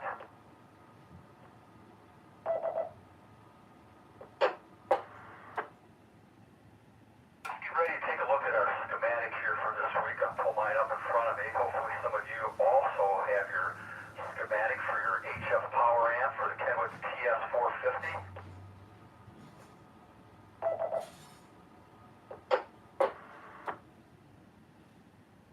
Last week, today's website, this will be our last net here on this radio and this schematic. Again, if you'd like to point out a symbol, a schematic symbol that you recognize or would like to identify for us or anything at all about the schematic, holler back at me here. So we'll take what we do is we just do a little check-in here and just build a list of anybody that wants to get on the list, and then we'll just go back to you, and then you can identify that schematic component for us, or get a comment or ask about any part of the amp that you want here. Okay, anybody that would like to get on the list, call out.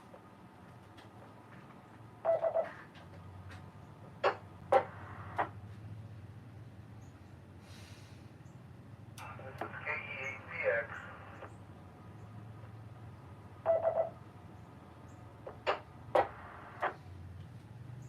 Good morning again, Ron. KE8PX, I got you on the list. Stand by. Anyone else?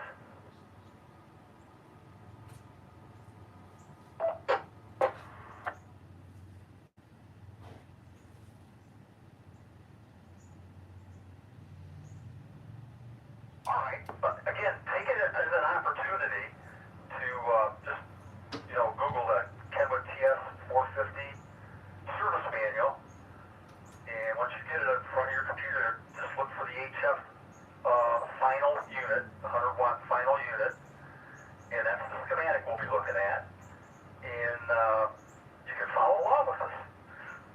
Let's go over to Ron. Ron is pretty sharp on these schematics, and see what Ron's got for us this morning. KE8PX. Ron, what do you identify here this morning?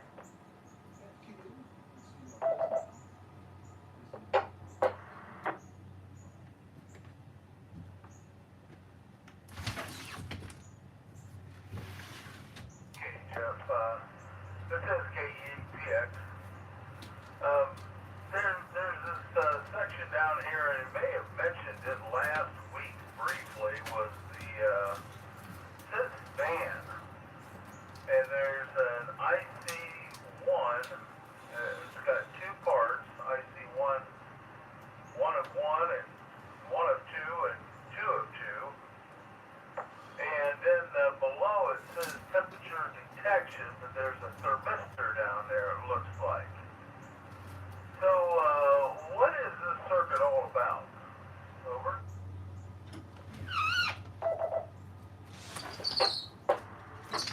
All right, good observations as all, Ron.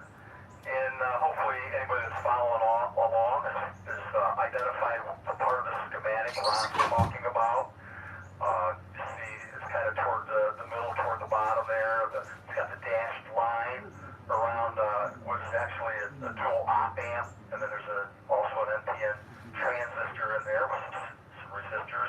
That's all part of an integrated circuit, and that's the reason for that dashed line around all those components. So we're talking about, well, what is it for? Well, obviously it's probably for the fan or fans. Something really cool, in a power amplifier is keeping those finals cool. That's really, really important. So this has to do with the fan circuitry, and I had taken some time to look at this carefully since it was the only part we hadn't talked about yet, and so I can tell you a little bit more about it.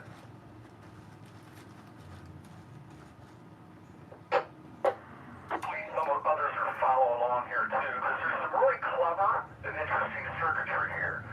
So if you look at the very bottom right of the schematic, right at the bottom right, you'll see two schematic symbols. They're round circles with the capital letter M with an underline by them.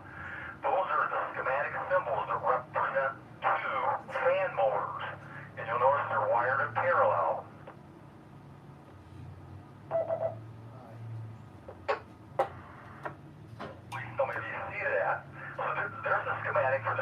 fan motors.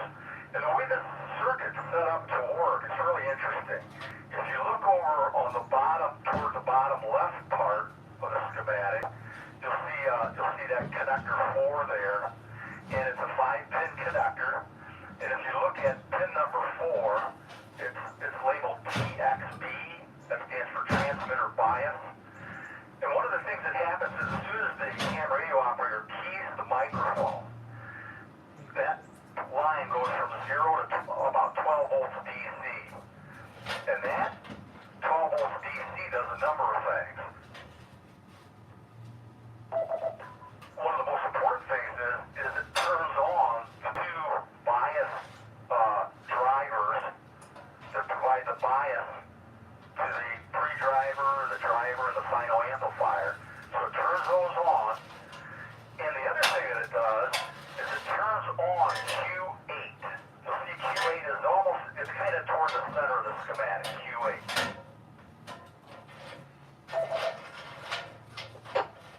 And so when the operator keys the microphone, 12 volts is now on that TX bias line. The bias drive and the bias final, Q6 and Q7, are now operational. They're providing bias current to those power amp stages.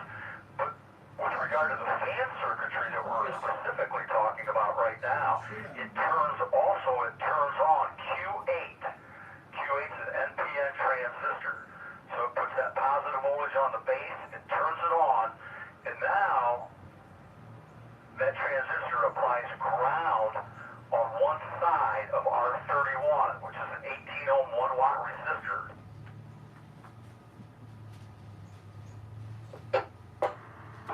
If you trace that line from the left side of that 18 ohm 1 watt resistor, you'll see that it feeds the negative side of both of the fan motors.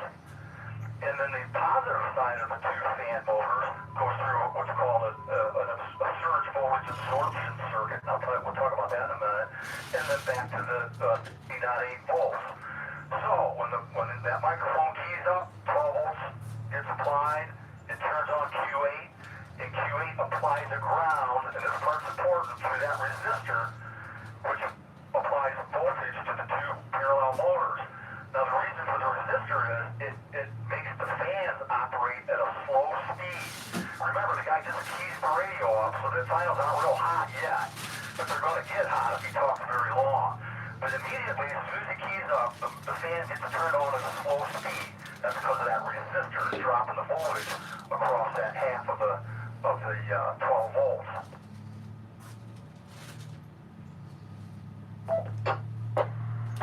Now to get over to what Ron was looking at, and that's that integrated circuit. It's labeled fan.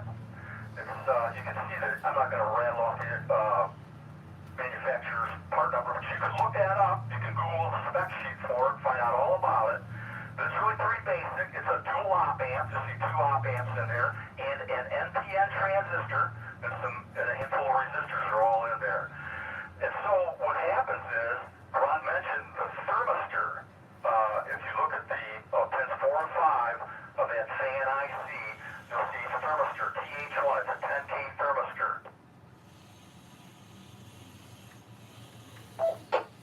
And that's an interesting thing. What happens there? At room temperature, it's probably 10,000 ohms, 10K. But as the finals begin to heat up, and that amplifier compartment heats up, and again, looking at the schematic, you can't tell where that thermistor is physically located, but if we had a pictorial, and we do, if you look at the pictorial, you'll see the thermistor is in the top left there. And you'll see the shape of it. It looks like it's probably got that little hole right there to fasten it right to the chassis, to the heat sink, so it senses the temperature of the chassis of the radio as it's getting hot.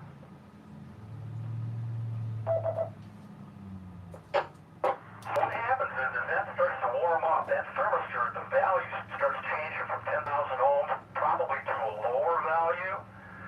And once it reaches a certain point, it unbalances the first op amp, which would be it's number 2 of 2. And we'll just say at 100 degrees, that op amp turns on. And when it turns on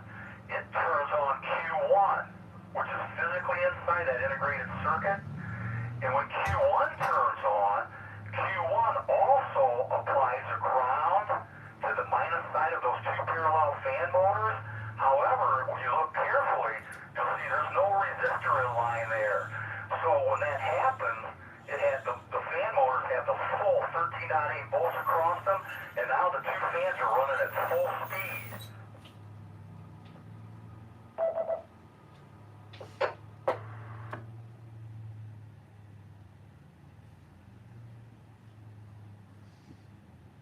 REI for identification. Now there's one more thing that happens with this fan IC. As that thermistor continues to get hotter and hotter, let's say it's up to now 150 degrees Fahrenheit. Now it has triggered the other op amp, which is op amp number 1.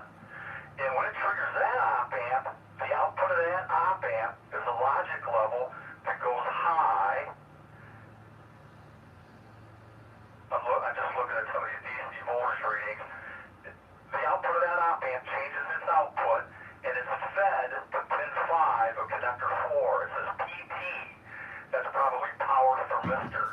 And what that line does, if you were to trace that line, it probably, I haven't traced it, but I'm pretty much confident, it goes to a line into the microprocessor, and the microprocessor looks at that voltage level and it goes, oh, the logic level has changed, and the temperature is really hot. Now, throttle the power all the way down to 10 watts. And I got that from an explanation of the theory of the radio.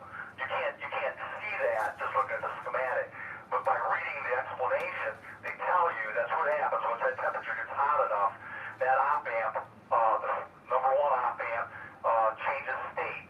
And that state change is detected by the microprocessor, and the processors run a software, and the program says, hey, throttle the power down to 10 watts. So it goes from 100 down to 10 to keep the radio from burning up.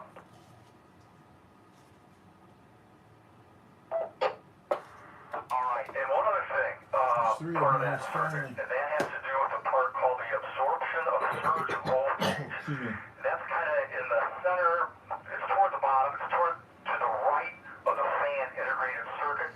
You'll see where a little square it says absorption of surge voltage. If you look below it, you'll see diode E30, you'll see R21, and you'll see L16.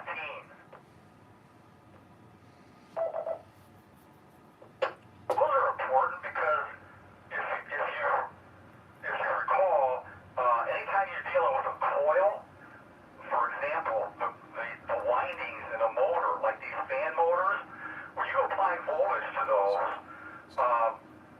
the voltage, remember in a coil, the voltage leads the current by 90 degrees, and then when the fans get shut off, the fans generate a back electromotive voltage, or electromotive force, a back voltage in reverse polarity, and it can spike pretty, and that's right on the 13.8 volt line that feeds all of the PA transistors, really almost all the transistors.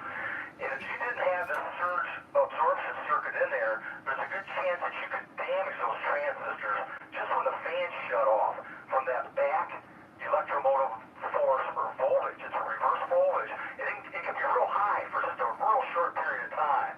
So diode D5 actually shorts that out. C30 is just an RF decoupling cap. And then the resistor in the coil also helps to limit the current until that voltage spike dissipates. So that's what that's for. It protects those other transistors from back EMF when those fan motors turn off.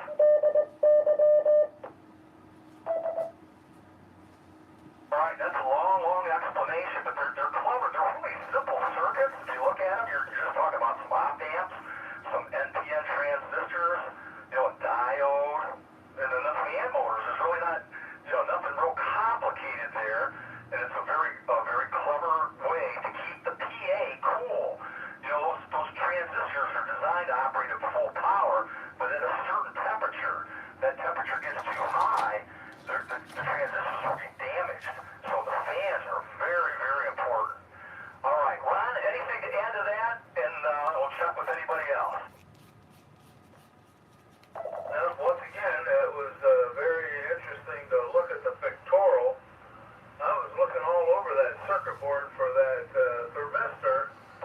I didn't even notice it off to the side. See where it is, and I see. I was looking for something on the board. Here it's off the board. So very good, Jeff. Thanks a lot.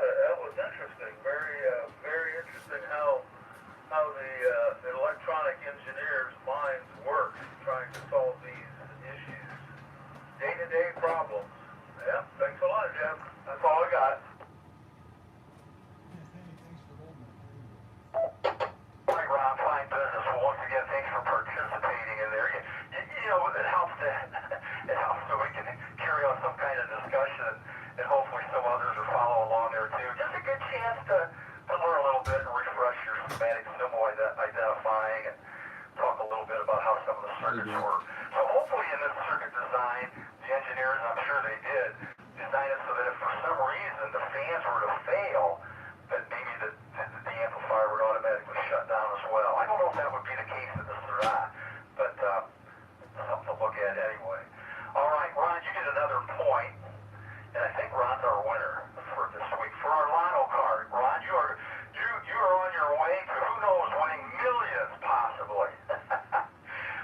Thanks, Ron, for all your participation, man. I really, really appreciate it. And thanks to anybody else that participated, Jim, and the other Jim. We had two Jims participate here as well, so thanks for their part in jumping in here too. Well, wait till next week. I'm teetering around the idea of maybe looking at Astron power supplies, you know, the analog power supplies, not the switchy ones. And, you know, the circuitry is pretty common in most of them. A lot of people use them. It's a pretty common analog type of power supply. Excuse me. Linear power supply. So maybe we'll see once between now and next week. We'll decide what we're going to talk about. All right. Anybody else got anything they want to add? You want to jump in here? Identify something or correct us on something? What call now?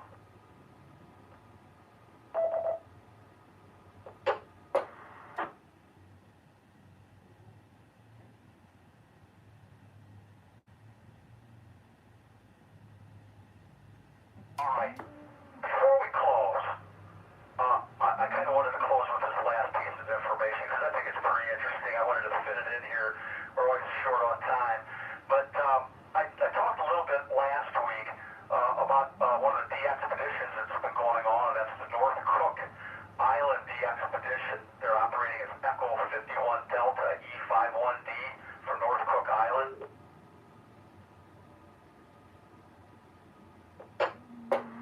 And one of the things they mentioned about is the fact that they're operating RIB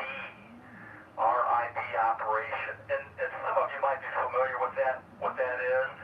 RIB can stand for a lot of things in the radio world, but in this particular context, RIB stands for a rig in a box. Rig in a box.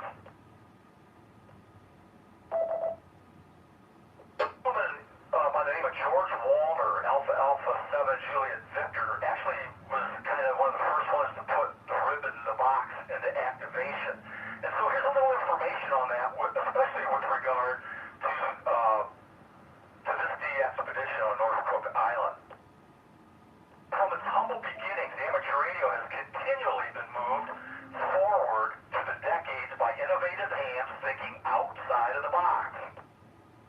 But the latest step ahead in ham radio technology comes thanks to someone thinking inside the box.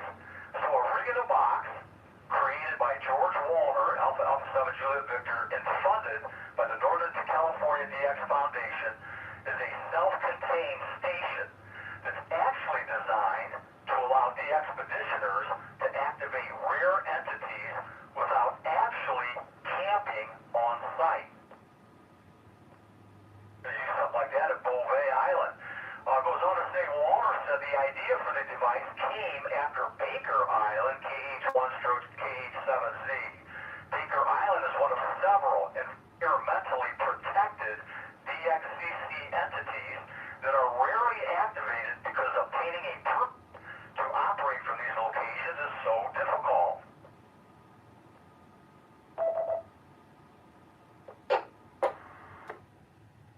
Continuing on here, he said he wondered if there was a way to make it easier for governing Fish and Wildlife Services to greenlight de-expeditions by taking any potential environmental impact out of the equation, while also cutting the many hours it takes for de-expeditioners to establish camp, meaning more time to make QSOs. The idea here is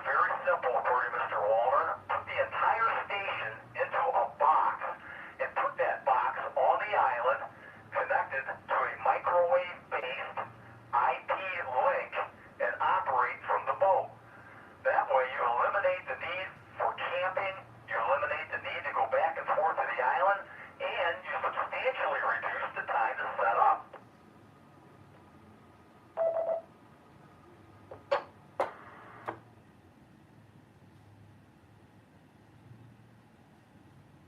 Now maybe we have a better understanding of how the operation at Cook Island is going on.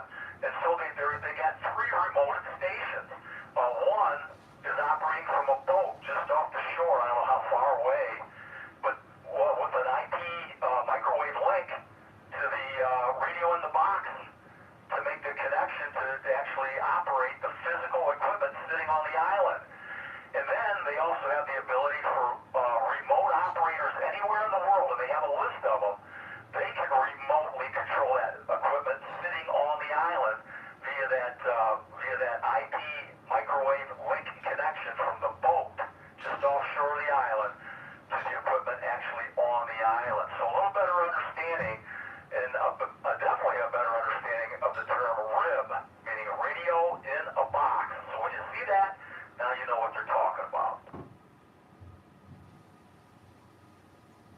They're going to be operational, I think, until September 9th or September 10th, Echo 51D on Cook Island. I think it's North Cook Island. And work them if you haven't. I worked them last night. I'm waiting for them to update the logs here so I can make sure I got credit for it. But a lot of fun. And I'm not sure where they're at on the DXCC list. I think they're like maybe number 23, something like that. But anyway, radio in a box. It's a new one to me. I thought I'd pass it along to you guys too. Now this weekend,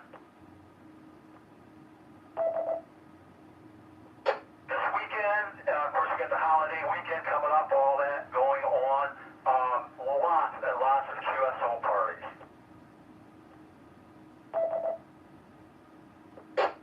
So just take a quick look here at the contest calendar and just get a flavor for some of them that are coming up. And again, we just did our Ohio QSO party. Matter of fact, I got to mention this too. Here I'm going really long here, but I can't forget this list of guys. I was able to work during the Ohio QSO party, 6 different guys to check into this net. Had a great time. I worked KC, WH, Mike. I worked him on CW. I worked Ron, KEPX. Worked Ron on CW. Ron, by the way, had quite a score. He was right up there in the top 10 in the state of Ohio.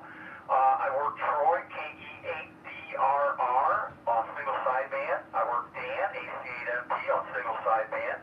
I worked Bill O'Connor, KC888. I worked him on sideband. And our good friend Mark, November 8 OHO on sideband. So bumped into all those guys during the Ohio QSO party. Had a really, really good turnout for an excellent contest. I know I had a lot of fun. I'm sure anybody that got involved with it really enjoyed it as well. If you were listening this morning, our piece of traffic went out to the chairman of the committee of the Ohio QSO party, thanking him for such a nice job. All right, so just really quick, I'm looking at the contest calendar here. And so September 2nd and 3rd this weekend, Colorado's got the QSO party going on. The Tennessee QSO party. So those two, Tennessee and Colorado this weekend. Next weekend, the Alabama QSO party. Oh, there's a ton of them. There's ARRL's VHF QSO party September 9th, 10th, and 11th. And geez, bumping it out another weekend to the 16th and 17th is the Iowa QSO party, the New Hampshire QSO party, the New Jersey QSO party, the Texas QSO party. So the 16th and 17th, that weekend, there's going to be tons of them on. September 23rd and 24th is the main QSO party. So September is the month for all these QSO parties. They're a lot of fun. Give them some contacts, get on the radio, enjoy working some of these different states. All right, we better wrap it up here. Everybody have a wonderful week. Have a wonderful Labor Day holiday. Thanks again to all you guys that checked in. I think we were very close to 40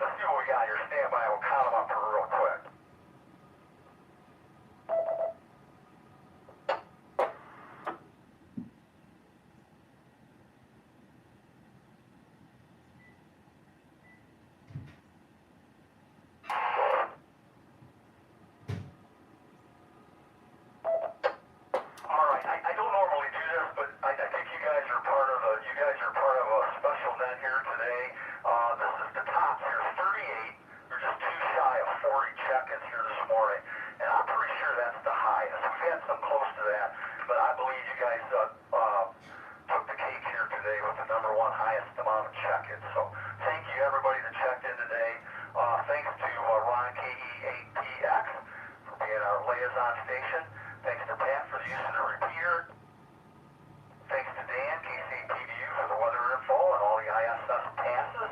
Thank you to Bob, WDAPIC, for all his information on special events, VE test sessions, and Hamfest. And thanks to Jim, KEERN, our statistician here, keeps all these check-ins straight, helps us out with HF propagation. And thank you, a big thanks to Lenny, NAXLQ, for putting the YouTube site up. Make sure you get a chance, go take a look at, listen to your signal. You can check out any of the audio or the programs that Lenny's recorded, past ones where you might want to hear something repeated or you missed something. It's a nice way to be able to check that out too. So big thanks to Lenny for doing that.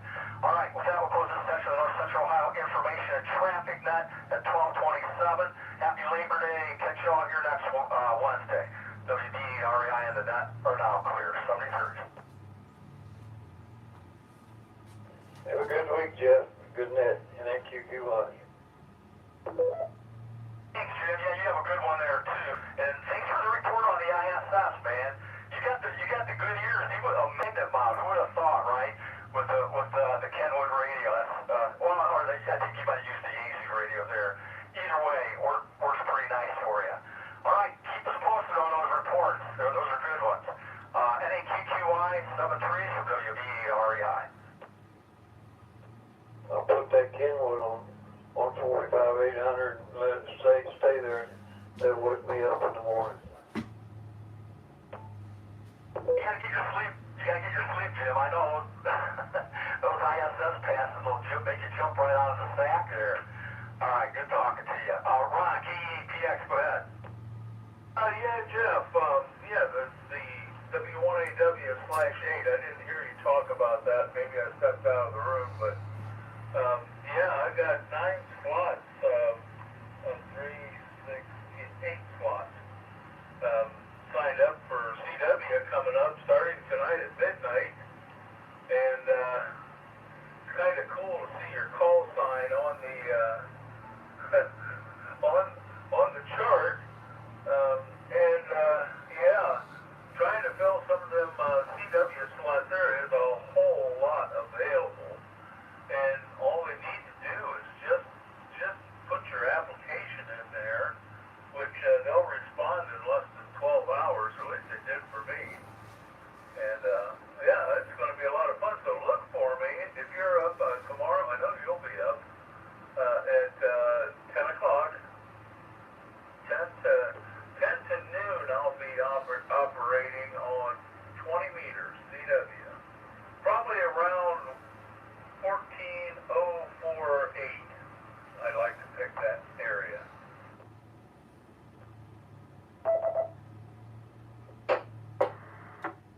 All right, Ron, I jotted that information down. We will be looking for you.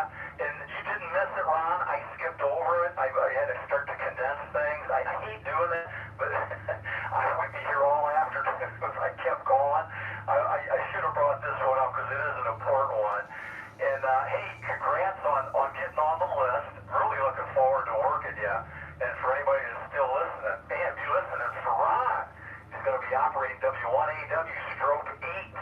It sounds like he's going to be operating. Did you say it's going to be Saturday morning, Ron? Actually, it's going to be tonight at midnight, and then tomorrow morning. Tonight at midnight, it's going to be on 40 meters. And the 40 meter slots were taken in the morning, and so I had to go to 20. So chances are none of anybody that can hear me on 2 meters is going to be able to get me. 20 meters, the band's going to be really long at 10 o'clock in the morning. I'm not going to be able to get local. Who knows? Might be able to, though. All right, gotcha, Ron. Good time to catch Ron. That would be tonight on 40 meters. Right around midnight. Oh, yeah, there you go. Hey, Ron, any idea about where you're going to...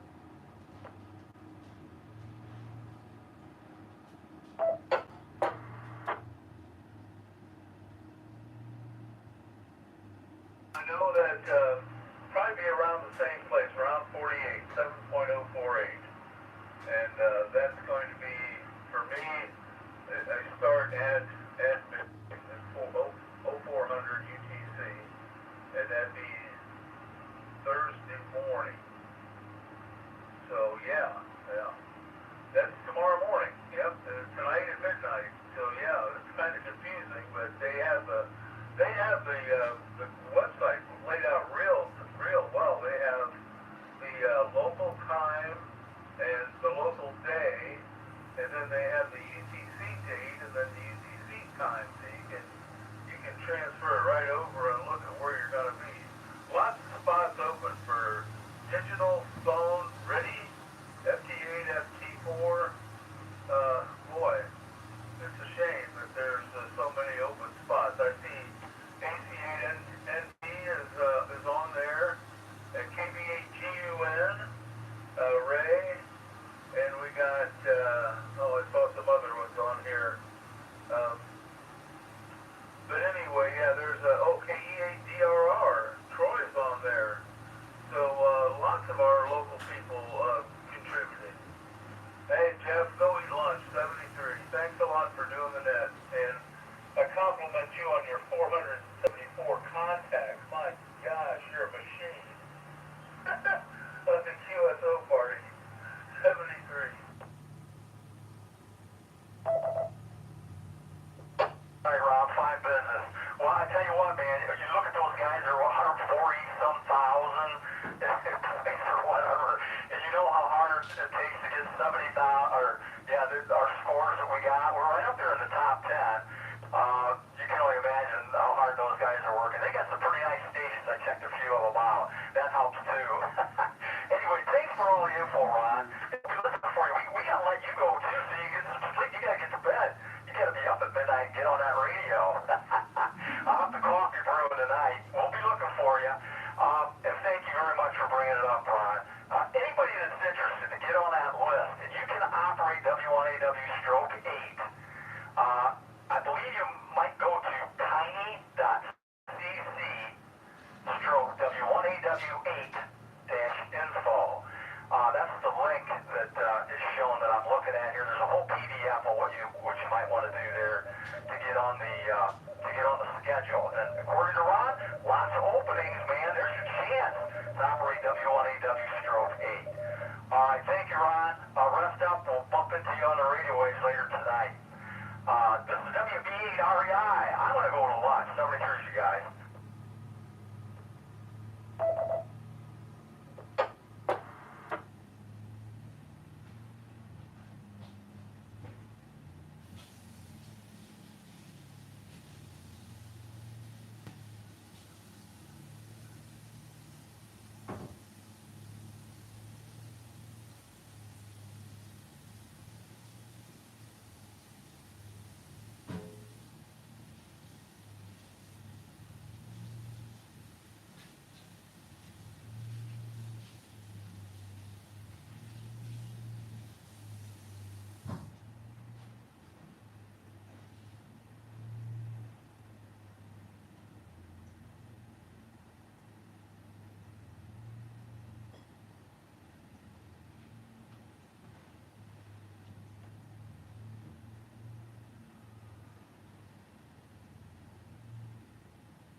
November 8, X-Ray Lima, Quebec. Lenny, Huron City, disengaging to YouTube.